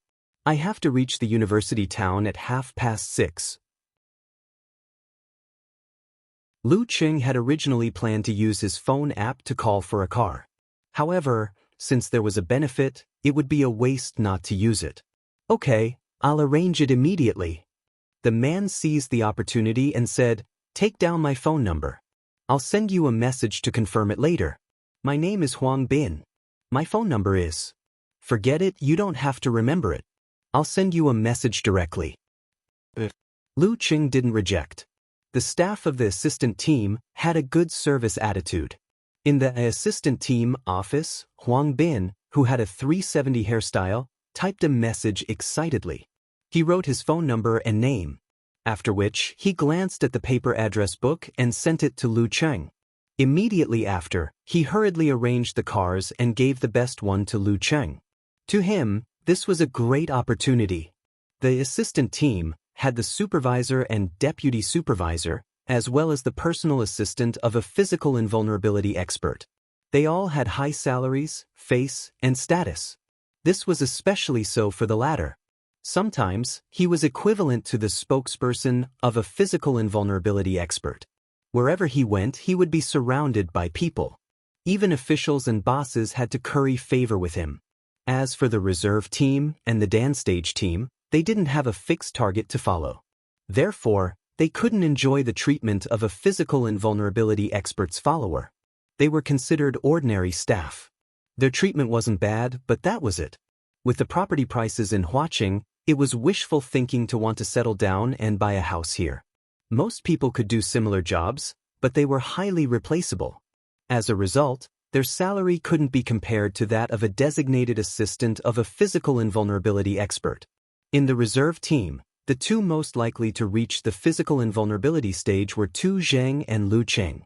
The former had a good relationship with Sun Tingting and would look for her every time. The latter was new to the club and was unfamiliar with the place. It went without saying who would be easier to befriend. As long as I can gain Lu Cheng's recognition and become his trusted servant, wouldn't I be able to reach the pinnacle of my life when he makes the leap and appoints me as his assistant? Back then, in order to take on Lu Cheng's mission, everyone was locked in a fierce fight. Amin, the newcomer with the least experience, benefited from it. Now my chance is back. Lu Cheng didn't try to guess what Huang Bin was thinking. He didn't care at all. He spent the entire afternoon in the training room, studying the diagrams and practicing his techniques. The more he practiced, the more shocked and excited he became. Boom! He was in the training field attached to the training room. He extended his fist and punched the air, causing flames to sweep outwards. The 13th move of the fire sect, Scorch. This may seem like the simplest move, but there are many mysterious techniques to it. The more I practice and practice, the more I feel like I'm still lacking. Lu Cheng compared the way he usually used the move and felt that today was different from yesterday. As expected of a move that had been modified by generations of mighty ones. Even the Dragon King had improved on it. It could really be said to be well practiced. At 5:30 in the afternoon, Lu Cheng pulled himself out of his obsession. He took a shower, rested for a while, put on his backpack, and walked out of the door. According to Huang Bin, there would be a car waiting for him there. P.S. Please recommend me.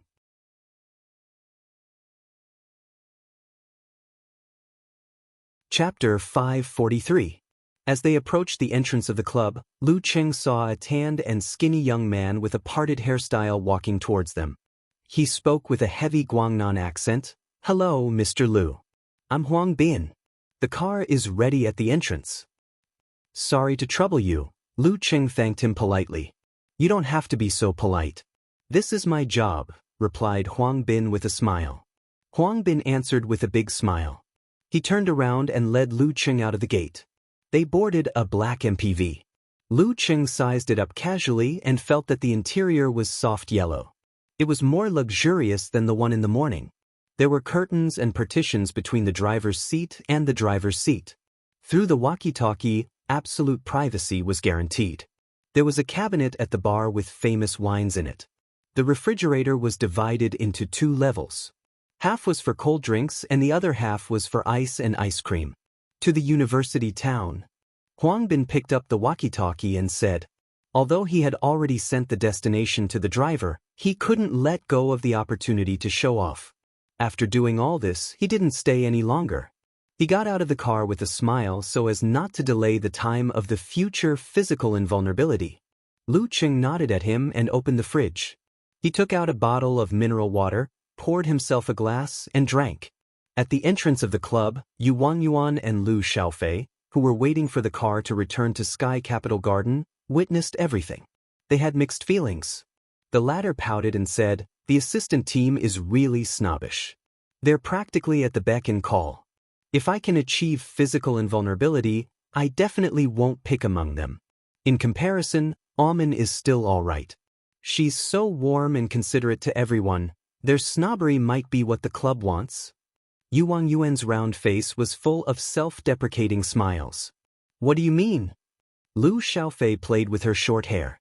"To create a difference in levels and create the beauty of special privileges. If physical invulnerability, quasi-physical invulnerability, and inhuman are treated the same, how can the difference in status be reflected? How can we be motivated to catch up?" Yu Wangyuan replied calmly with a sigh. "To the club, getting a few more cars and a few more drivers is just a small matter. But why do we have to do that? If you want others to treat you seriously and fawn on you, then you have to work hard to improve yourself and become the most popular person in their eyes. Lu Xiaofei listened thoughtfully and nodded slightly. That's really the feeling. When I was in the dance stage group, I didn't have the opportunity to coordinate the use of the car at all times. Every day, when I missed the shuttle bus, I had to think of other ways. The people in the assistant group only came back once in a few days, and they didn't even show up for no reason. At that time, I was filled with the desire to stand out and enter the reserve group. Seeing that his teammates agreed, Yuan opened his mouth. With our realm and strength, if we aren't in Longhu, we can be the cream of the crop in any province or city. There will be plenty of opportunities, VIP treatment, and various benefits. But this way, we won't have the motivation to push forward. We won't lack anything, and there won't be anyone to compare with. It's very comfortable, and it's inevitable that our willpower will soften. If I had chosen the police when I left the army, I would definitely have a high position in the provincial department. But I still have the ambition to become a true mighty one. The reason why the reserve group model is so popular in the top professional competitions is not only because we can often receive guidance from physical invulnerability experts, but also because there are so many Inhumans together. It's inevitable that there will be comparisons and competition between them. This is very beneficial for training. Lu Xiaofei exhaled and said, "That's true. That's indeed the case.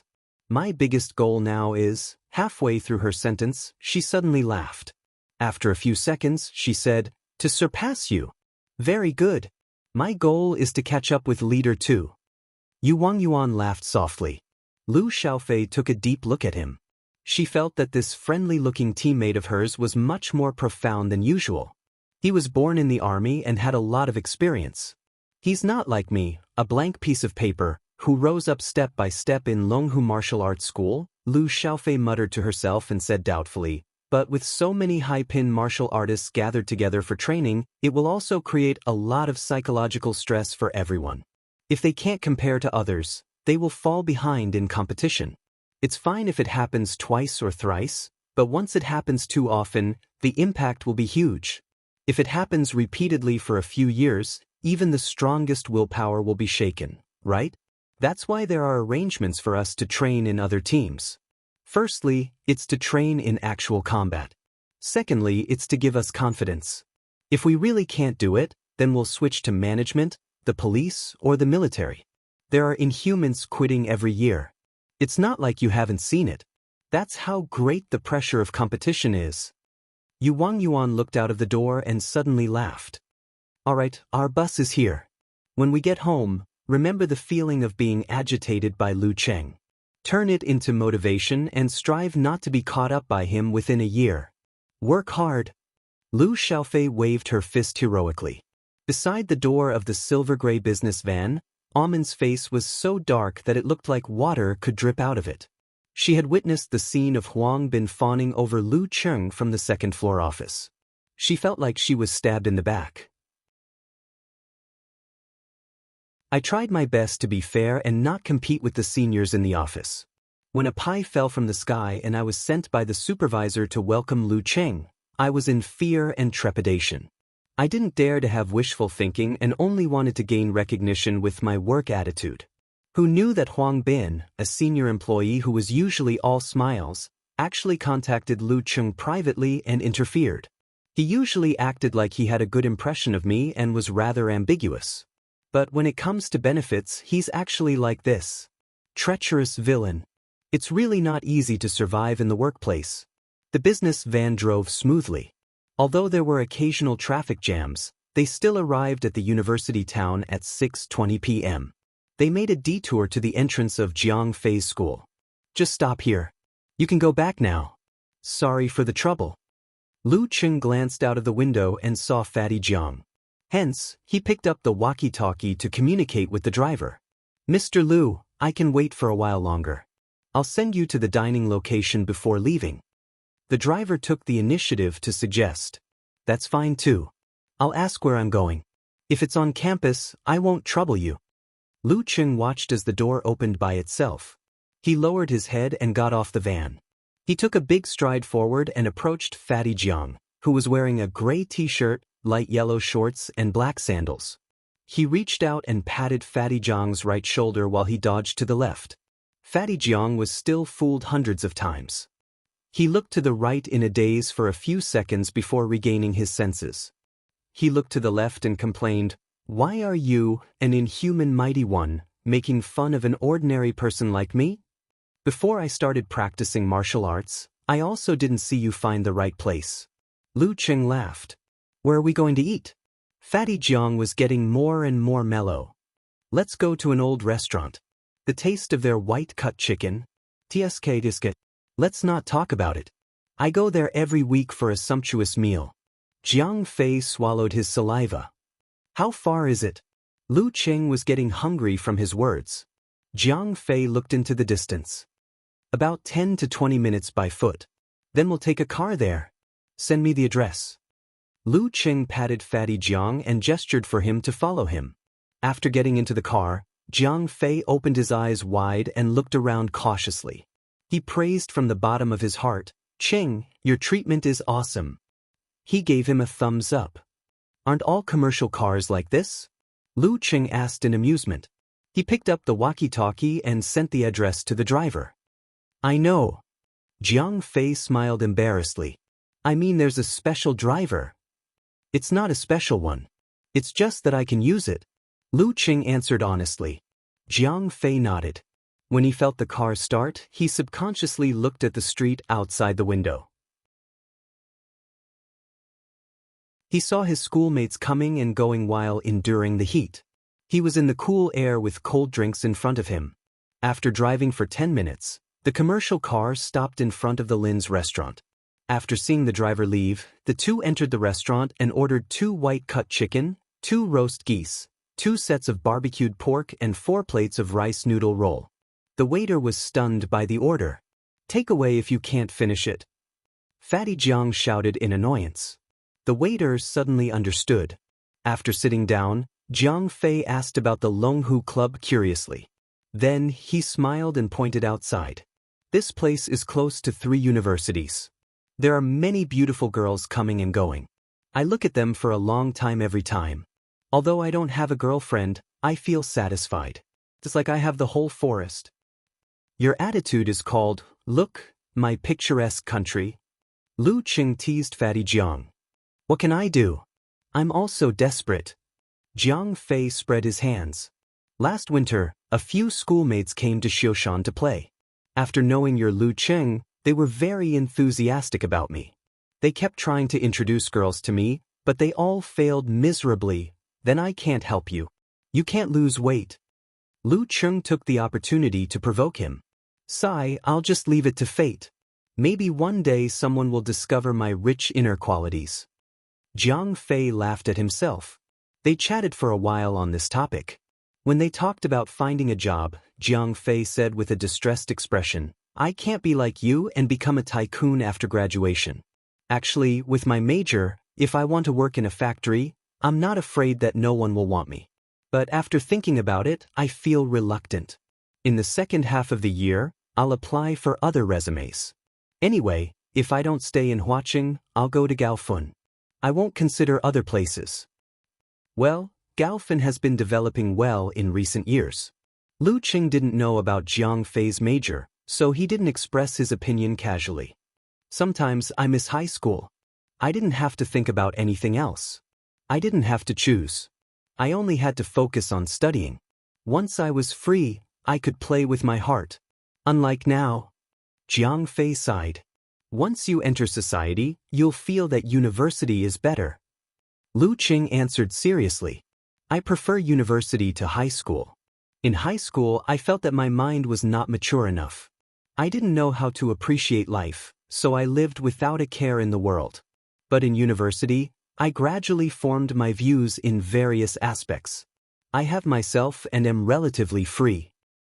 "I know. You have a goddess to accompany you in university." Jiang Fei picked up a piece of chicken and stuffed it into his mouth. "Don't expose me." Lu Qing couldn't help but laugh. Reminiscing about the past and looking forward to the future, the two chatted until the sky was completely dark. Then, They slowly left Linji and strolled to the entrance of Jiang Fei's university. After saying goodbye to each other, Jiang Fei strolled back to the dormitory.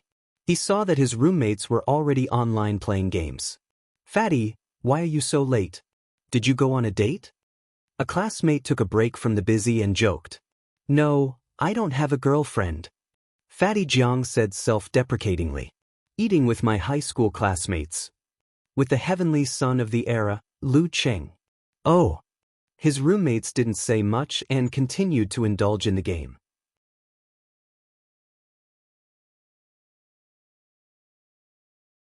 Chapter 544. Ding. It was rare for Lu Cheng to receive a message. He picked it up and saw that it was a typhoon warning in Huaqing. In the next few days, a disaster would hit Huaqing. It said that it happens a few times a year along the southeast coast. Lu Cheng thought about it casually and started to think about where to do his morning training in the storm. Should he come to the club earlier? He used his chopsticks to tear a small hole in the crab roe soup dumpling in front of him, letting the soup slowly overflow and fill the entire plate. He then took a picture and sent it to Yenjika with a sneaky smile emoji. After returning from the university town last night, he chatted with his wife as usual, called his mother, chatted with Talker and the others on QQ, played 7 to 8 rounds of games, and read novels. This morning, he woke up on time and trained hard, focusing on the technique of the Fire Sect's 13th move, Scorch. At 8:15 a.m., he met up with Lu Xiaofei, Yu Wangyuan, and the rest. They took a car to the club and enjoyed all kinds of breakfast in the restaurant. "I want to eat." Yenjika replied with a teary face emoji. "I just finished my morning training. Who's showing off a big meal?" Lu Cheng snickered. It was summer break at Connecticut University. His wife's homework was coming to an end along with the submission of the report. Her parents-in-law had flown to America and planned to bring her on a 2-week trip before returning together. At that time, little Fairy would spend a few days with her grandparents before flying over for a family reunion. Because it was too hot to go out, and because he didn't know much about Huaqing, Lu Cheng suggested that Yenjika buy a house during the winter break. In summer, shopping, eating at old restaurants, and lazing around at home with the air conditioner was the way to go. Furthermore, Longhu Club's salary was paid monthly. It was 800,000 a month. If it wasn't enough, it would be paid in one lump sum at the end of the year. If he wanted to pay the full amount, he would have to save for a while. Just as Lu Cheng buried his head in the soup and stuffed the crust into his mouth and chewed with relish, the girl said, "I get hungry quickly. Can't I? When you come to Huaqing, I'll bring you to the club's restaurant. Family members get a discount." Lu Cheng smirked as he typed. Suddenly, he felt someone approaching. He looked up and saw Amin in a round collar white shirt walking over. She smiled and asked, "Mr. Lu, what do you think of the dishes from Xing province yesterday?" "Not bad. The craftsmanship is very authentic. It's not that kind of local improvement. However, there are a few dishes that I don't quite like. I can make some adjustments. For example, the beef in sour soup." Lu Cheng honestly expressed his thoughts, not intending to be modest. In the next few years, he might have to eat the dishes cooked by that chef. He couldn't endure it for a while. Amin took out a pen and paper from her handbag and took notes seriously. In the end, she smiled and said, "I'll tell the chef directly." She emphasized the word direct to show her sincerity. Lu Cheng smiled and nodded. He remembered the question and changed the topic. "Isn't there a typhoon coming soon? The Sky Capital Gardens field is half open, so there's no shelter from the rain. Where should I go for my morning exercise?" Amin's mind raced as she said, "Sky Capital Gardens Activity Center has a small indoor dojo. Mr. Lu, if you're sure, I can help you inform them in advance and get the key. When the time comes, you can go whenever you want." She was most afraid that Lu Cheng wouldn't have any requests and she wouldn't be able to perform. Now, she couldn't wait to rush over to the Sky Capital Garden property. "Okay, thank you." Lu Cheng heaved a sigh of relief and nodded sincerely. "You're welcome. It's what I should do." Amin was overjoyed, her pretty face glowing. She saw Lu Cheng's gaze turn to the stack of steamers. She tactfully said, "I won't disturb your meal. I'll go settle the matter of the dojo." She took small steps back and slowly turned around. She walked towards the door with a smile. Only when she saw Huang Bin's annoyed expression did she restrain her expression. With her head held high, she walked past him in a dignified manner and left gracefully. She finally understood that in the workplace, it wasn't good to always give in and be a good person. You couldn't abandon your kindness to others, but you had to fight for what you had to fight for. Otherwise, not only would others trample on you, but they would also mock you. Huang Bin had been in the assistant group for many years. Although he wanted to immediately go up to Lu Cheng and exchange a few pleasantries and ask if the driver yesterday was satisfactory, his rich experience told him that under the premise that Amin had just disturbed him, he would only trigger the emotion of annoyance if he went up himself. The loss outweighed the gain. He secretly gritted his teeth and silently left the restaurant. Lu Cheng didn't notice the workplace struggles of others at all. He chatted with his little fairy while enjoying his breakfast. He left the restaurant at 9:10 a.m. and entered the dance stage training room to continue comprehending and practicing his unique skills. He returned to his exclusive resting room at 10:50 a.m. and had a video call with Yenjika. He returned to the restaurant at 12:30 a.m. and bumped into Tu Zheng coming out. Dinner gathering? I've already booked a private room in the club. Is it okay to leave at 6 p.m.? Tu Zheng's chiseled face was gentle and smiling. Sure. Lu Cheng agreed readily since he had nothing to do. After that, he, who had just come into contact with powerful martial arts, was so excited that he didn't take an afternoon nap. He spent the entire afternoon in the training room and the training room. Boom. In the void of his fist, scarlet flames rolled in all directions, hiding a golden color. Lu Cheng nodded in satisfaction and kept his stance.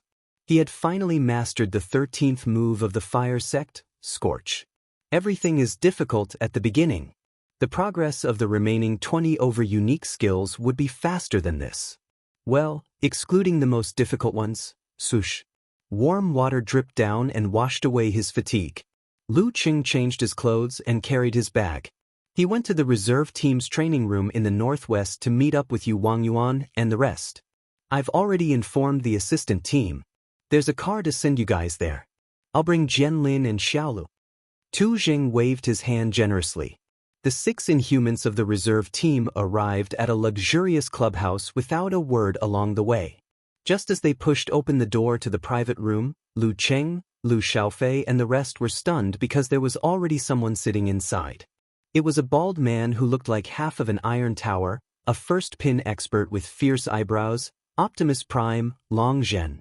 Compared to yesterday's meeting in the meeting room, Long Zhen didn't release his aura, but it made people tremble involuntarily. It was like an animal meeting its natural enemy or a weakling meeting a mafia boss. Long Zhen didn't care about the shock of Jia Lu and the rest. He casually cut off the end of his cigar and turned it over the fire. Master Long took good care of me when I was in the reserve team. He often gave me pointers and can be considered as half a master to me. Tu Zheng explained with a smile. When he heard that I was going to hold a welcome dinner for Lu Cheng, he said he wanted to come and join in the fun. There aren't many physical invulnerability experts like him who don't put on airs. Isn't that so? Among all the physical invulnerability experts I've seen, those who put on airs are few and far between. Maybe he doesn't want to put on airs in front of me? Lu Cheng criticized in his heart. He cupped his fists and greeted him calmly. Lu Xiaofei and the rest came to their senses. Keeping their shock, they followed suit and greeted, "Greetings, Master Long. Have a seat." Long Zhen's mouth broke into a wide arc.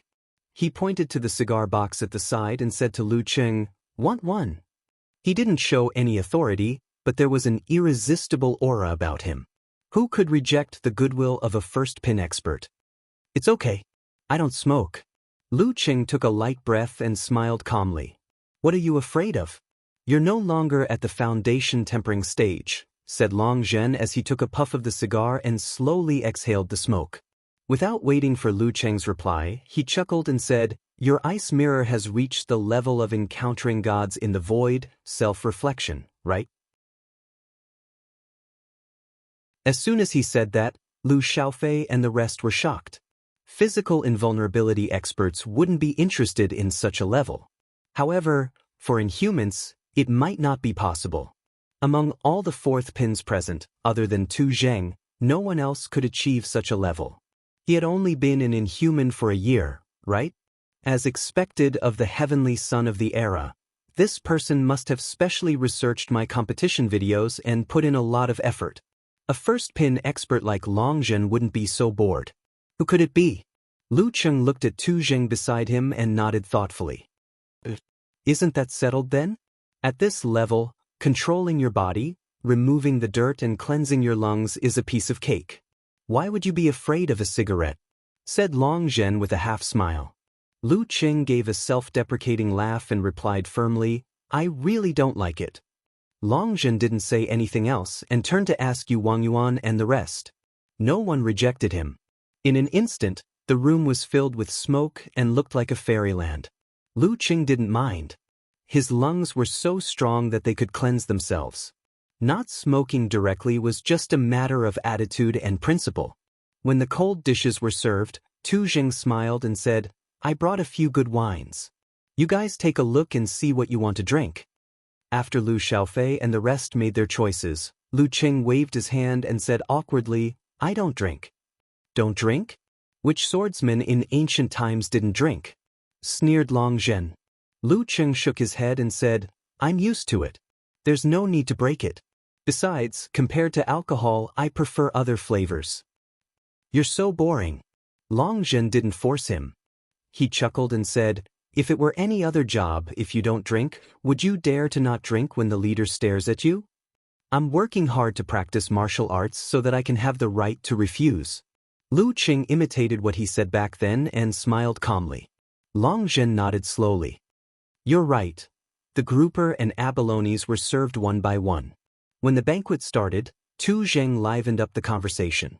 Longzhen also talked about the things that happened in the reserve team from time to time.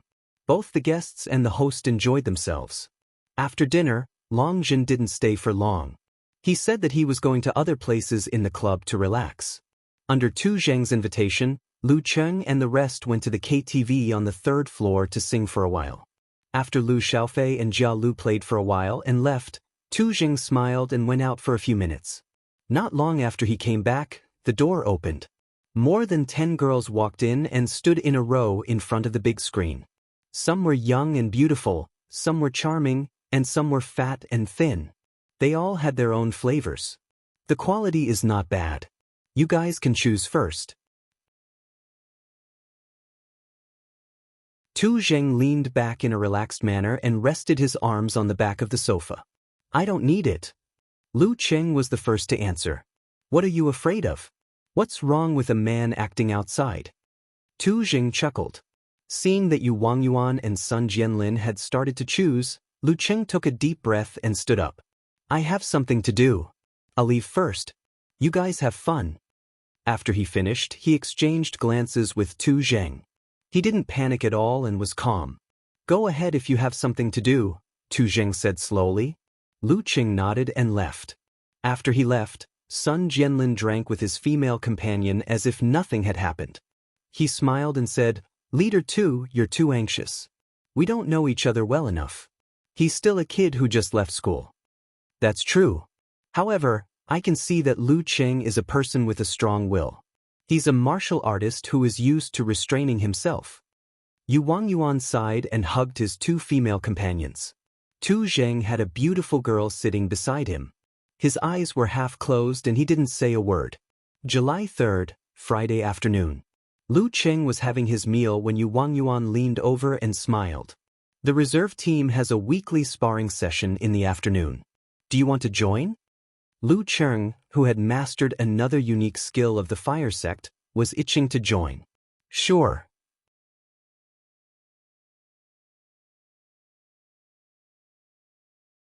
Chapter 545. 2:30 p.m., first floor of the reserve team's training ground in the northwest area. Tu Zheng smiled and said to Lu Cheng, everyone has been training hard every day and neglecting actual combat. Sparring with each other can help verify what we have learned and find problems. After all, our martial artists are not of a high rank and can only help to simulate the style of sparring. Therefore, the reserve team has always had this tradition. When there are no matches, we will organize a sparring session on Friday afternoons. This was also an effective way to increase the competitive atmosphere in the reserve team. Understood. Our martial arts club used to do similar exercises, Lu Qing replied casually. However, it wasn't as formal as today. The strength of both parties was also lower. All right then.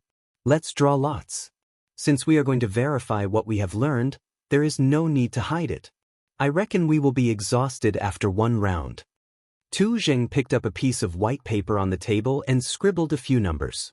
He tore it into 6 pieces and messed them up. The one who gets 1 will be the first to spar. The one who gets 2 will be the second, and the one who gets 3 will be the last. They were in a small office attached to the training ground. There were surveillance cameras that had to be turned on to record the situation of the sparring session.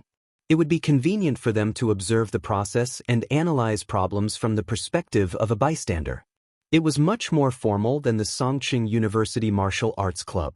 Lu Qing picked up a random piece and opened it. He couldn't help but smile. 3. You can only be the last. I'm 1. Tu Zheng flashed the piece of paper. Team 2, why are we meeting again? Sun Jianlin bared his teeth. The piece of paper in his hand clearly had the word 1. This is called fate. Tu Zheng laughed and turned to look at Lu Xiaofei and the rest. Who got 3? Me. Wang Yuan chuckled. He flipped his palm and revealed the piece of paper. Not bad. An experienced 4th pin mighty one. Lu Qing nodded. He was looking forward to the upcoming sparring session. Stepping into the arena room that was specially built for the training ground, Lu Qing leaned against the bulletproof and heat-proof glass.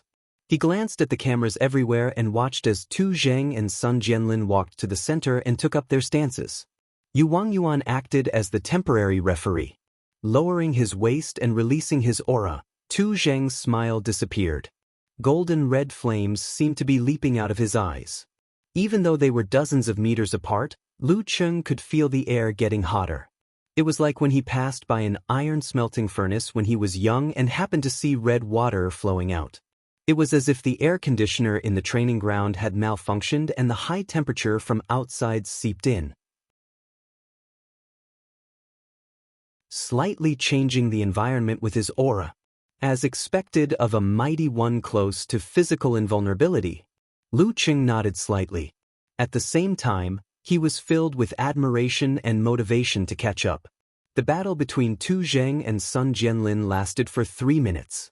Tu Zheng, who was obviously holding back, eventually defeated his opponent. He even gave Sun Jianlin some pointers as the team leader. This allowed Lu Qing, who was watching from the side, to have a new understanding of some of the moves in the Dan stage chapter of the Fire Sect. It could be seen that other than the Fire Sect techniques, Tu Zheng had also learned the secret art that combined the Golden Bell Shield and the Undying Flesh Body. However, his core force was the Fire Force, which couldn't fully support the other martial arts, making the effect seem rather weak. Similarly, Sun Jianlin, who had completed the mutation with the Emperor Yen Force, couldn't fully display the wonders of the Dark Sect's flickering light passing shadow. In the second battle, Jia Lu used a weapon. It was a short sword made of alloy that was about the length of a forearm. It had a faint red glow to it. When it was swung, sparks flew and it was exceptionally terrifying. Lu Qing admired her swordsmanship with great interest and studied how she had integrated the secret arts of the Fire Sect into it. According to his master's description, at the inhuman stage, the power of punches and slashes was similar to the power of weapons. The greatest use of the latter was actually to expand the range of close-range attacks. An inch longer, an inch stronger.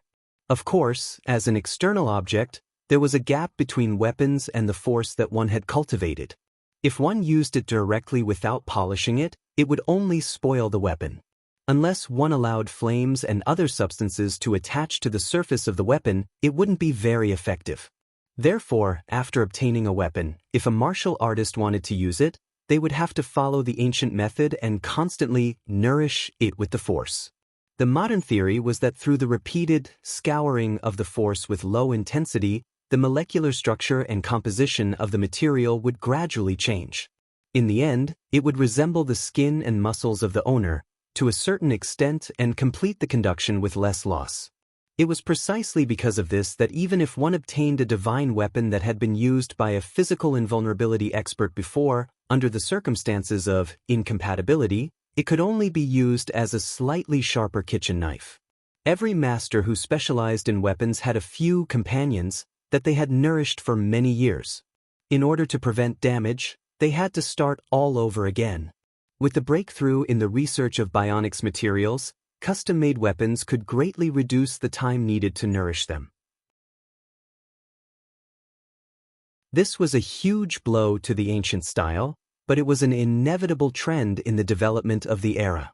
Scarlet light flashed and the sword shadows were like rainbows.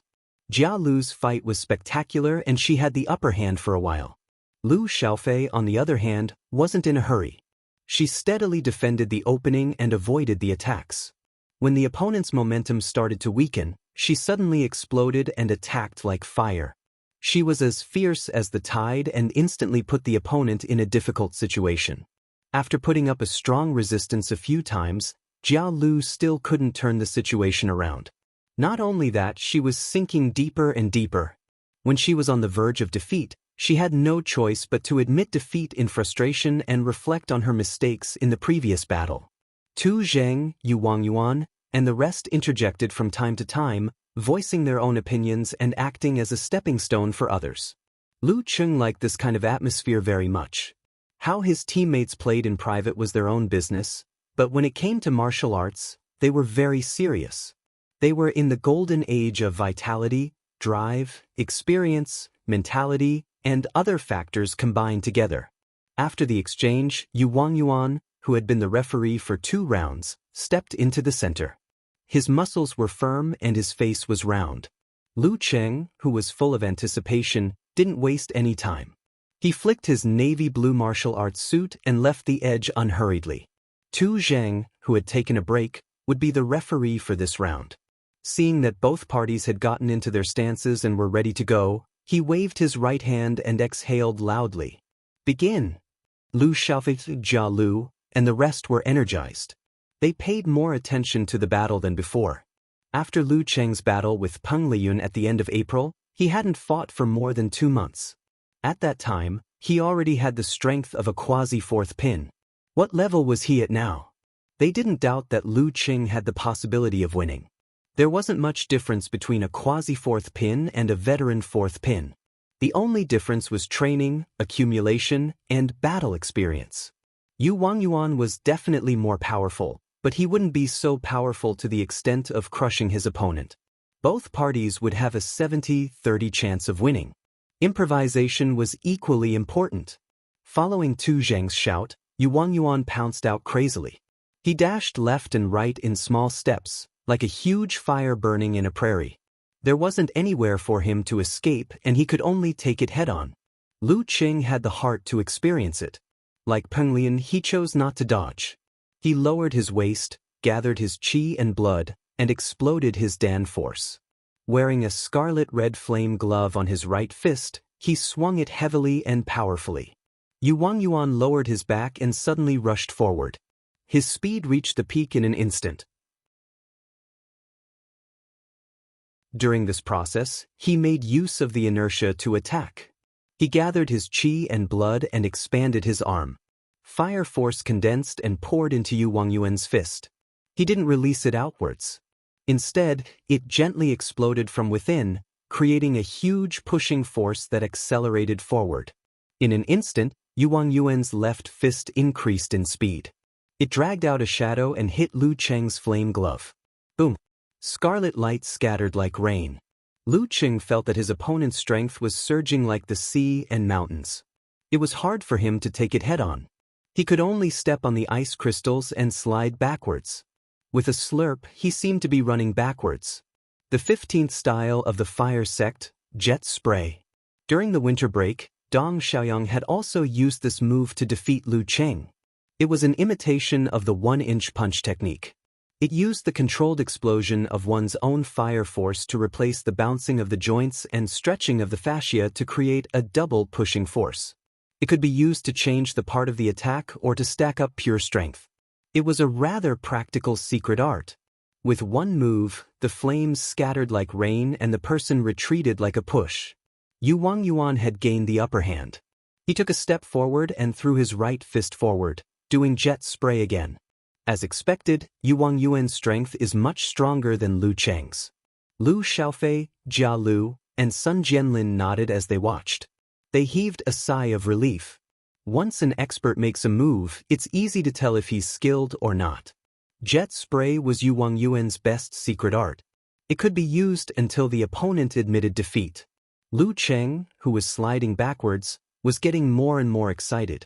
He immediately circulated his qi and blood to stimulate the corresponding parts. Gotcha! Facing Yu Wangyuan's jet spray attack, he didn't retreat but advanced instead. He took half a step forward and stretched his body, turning into a giant with bulging muscles. He swung his arm and smashed down with his fist from a condescending position. The simplified battle formula.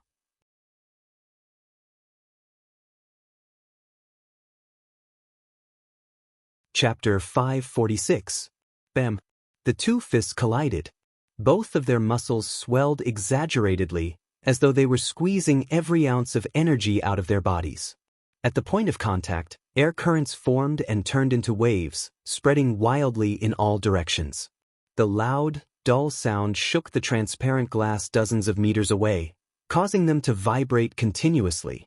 Clang, clang, clang. Yu Wangyuan's arm went numb, and he swung back. His right fist made a cracking sound as his slightly deformed bones recovered.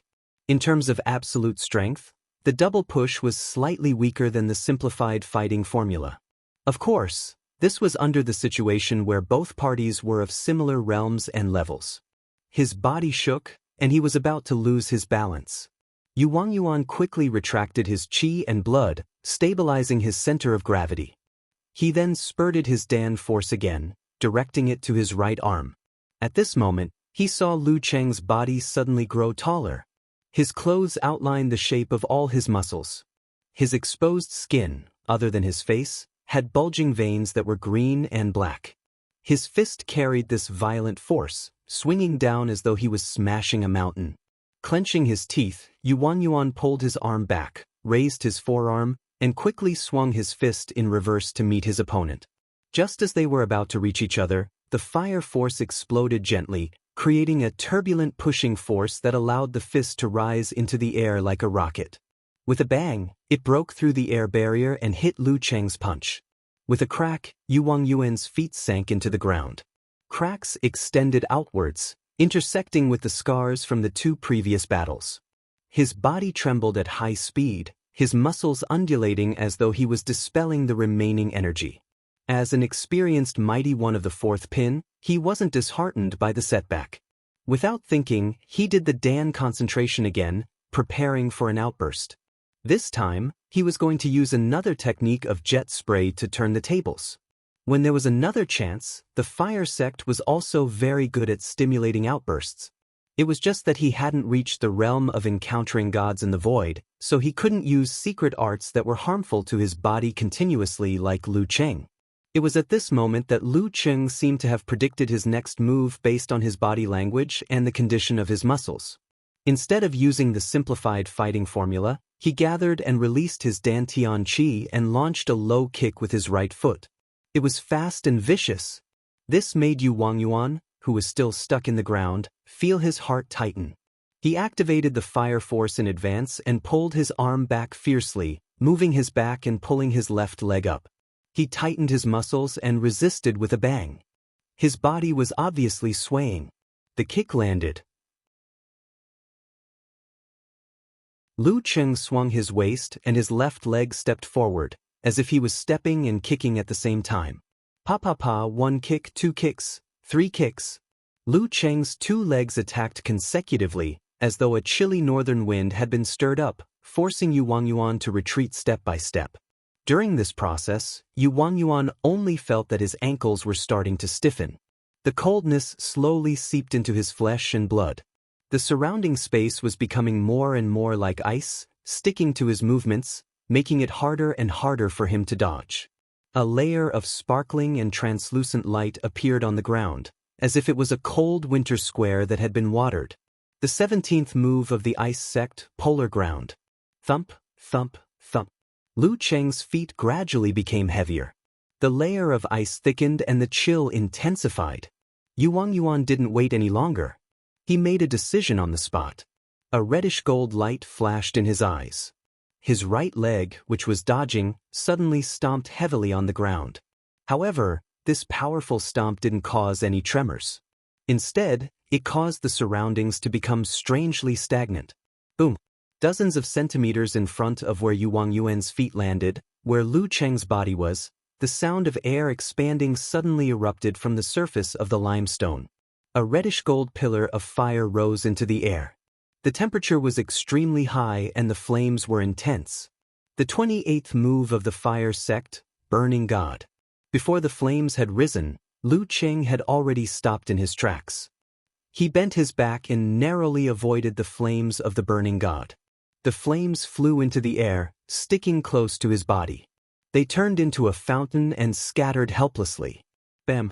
At this moment, Yuan had finished retracting his force.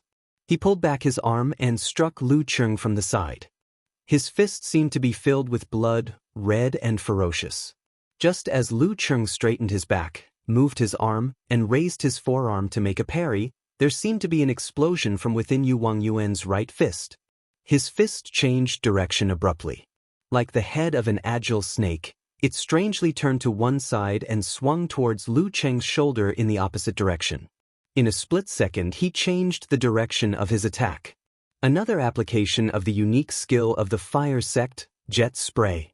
Its change of direction was entirely driven by the force generated from the explosion of the fire force. There were no signs beforehand and it was hard to predict. It was the nemesis of the characteristics of realms such as absolute reaction and encountering gods in the void. When he first imparted the ice mirror to Lu Cheng, Geezer sure had reminded him not to completely rely on this skill.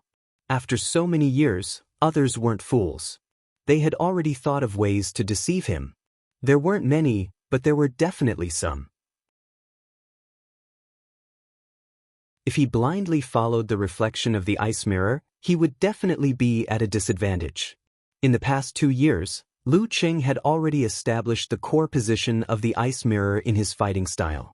Although he would occasionally choose to make his own judgment and not blindly trust the ice mirror, he still trusted the ice mirror in most situations.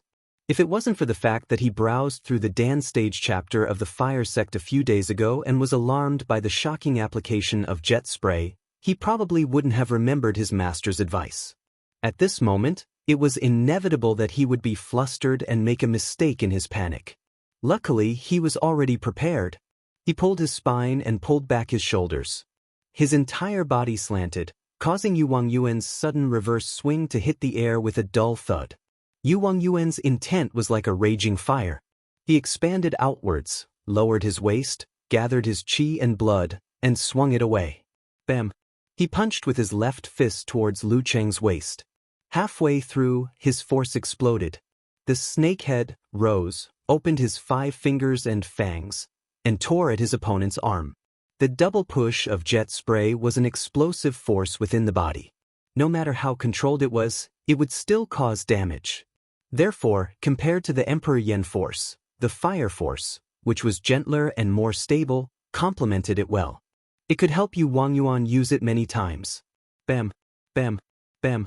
Yuan's fists were sometimes straight and sometimes curved, changing and sometimes heavy. This made Lu Cheng tense up. He didn't dare to use his full strength, and he didn't dare to use all of his moves. In an instant, he was at a disadvantage.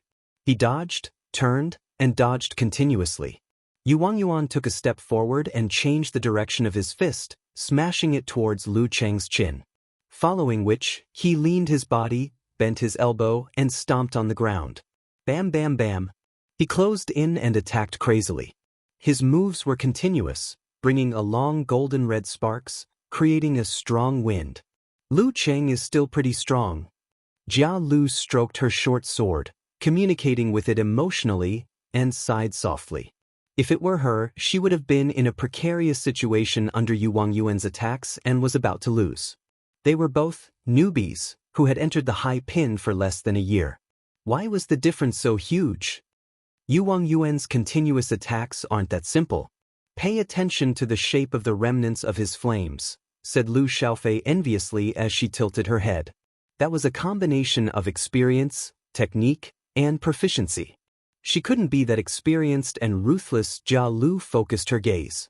Amidst the banging sounds, the streaks of golden red flames burning in midair seemed to have formed the outline of a flood dragon's head. Just waiting for the finishing touch, it would open its mouth and bite. Jia Lu suddenly thought of a unique skill, the 27th move of the fire sect, Red Dragon. When it was completed, the reserved fire force would be fully activated, creating an exaggerated effect of combining several attacks into one. At this moment, Lu Cheng, who was already reflected in the ice mirror, suddenly took a deep breath. The muscles on his chest all caved in. Following this force and the wind from his opponent's punch, he swung backwards and moved away in a strange manner. The flames on Yu Wangyuan's fists were burning brightly. He was about to charge forward with his fists to add the finishing touch. However, Lu Cheng's eyes flashed with bloodlust. The sharp tip of his weapon seemed to have been placed on his opponent's neck. To Lu Cheng, the simplified version of the 9 words formula might be more useful than the original version. In an intense battle, a moment's difference could be the difference between victory and defeat. Yu Wangyuan's body stiffened. His thoughts were in a mess. He didn't manage to add the finishing touch in time. The remaining fire force around him was getting weaker and weaker. Lu Qing gathered his qi and blood and took a step forward. Wearing a scarlet-red glove on his right fist, he struck heavily from the side. After Yu Wangyuan blocked it, his Dan exploded again and his left arm rose again. Bam bam bam. He attacked with both fists. Sparks flew from his fists. They were heavy and scorching. Yu Wangyuan could only continuously retreat and block. The rhythm was completely under Lu Cheng's control. As such, even if Yu Wangyuan wanted to break free, he would be interrupted midway. If he wanted to be faster, he would be blocked by Lu Cheng's scorch, heavy punch. His footsteps and fists were one and connected tightly. Lu Cheng was like a robot. He didn't know fatigue and continued to explode. He didn't give his opponent any chance to turn the tables. Bam bam bam. After blocking for an unknown number of times, Yu Wangyuan's teeth were a little loose from the vibrations. Seeing that he had no other choice, he could only use his trump card. His breathing paused. The reddish gold in his eyes condensed and was tainted with some purple. At this moment, the ripples of Lu Cheng's ice mirror reflected the abnormality of his opponent. Without waiting any longer, he threw another scorch, heavy punch. However, he didn't hit Yu Wangyuan's body. Instead, he hit the void between the two of them. The scarlet-red flames condensed on the surface of his fist and almost turned white. It was heavy and heavy. The surrounding air ignited without any wind. The raging flames collapsed towards Emperor Yan and gathered towards Yu Wangyuan. The 116th style of the fire sect, Flying Moth. This was the scorching fist. Wherever the high temperature passed, the air would be in a state of being ignited. When the time was right, the Emperor Yan force would attract the air to complete the contraction and increase the density. Once the density increased, the heat would be even stronger. The air would burn as well, like moths flying towards a candle flame. This move was rather difficult to master. Without control of the surroundings and self, there was no way to connect it. However, to Lu Cheng it was just right. Flames surged in from all directions aggressively. Yu Wangyuan's heart tightened. He gave up on his preparations and raised his hand to block. He felt that even his respiratory tract was unbearably hot. As the flying moth came, Lu Cheng had already closed in. He threw a punch from the bottom up towards the sky. Yu Wangyuan had absolute reaction and hurriedly raised his arm to block. However, he felt that his opponent's fist passed by his side and stopped at his throat. He had made a mistake in his block. Due to the difference in density due to the high temperature, his visual judgment was slightly off. And this slight difference was the difference between victory and defeat. It wasn't that there was a problem with absolute reaction. It was that he didn't extend his arm enough to block. Flying moth into the flame, illusions before death. As the flames fell, Tu Zheng was stunned for a second. He raised his hand and said, "Lu Qing wins." Phew. Although Lu Qing had taken me by surprise and barely won, he had displayed the strength of a true fourth pin. He has already caught up to me. Lu Xiaofei looked at the figure in the arena and was silent. You're tuning in to the Passion Pages YouTube channel. We're so grateful for your support, and don't forget to subscribe to join us on this incredible journey through captivating stories. Your generosity through donations truly makes a world of difference, as it's the primary source of revenue that allows me to expand and enhance this channel for you. Thank you from the bottom of my heart for being a part of this adventure.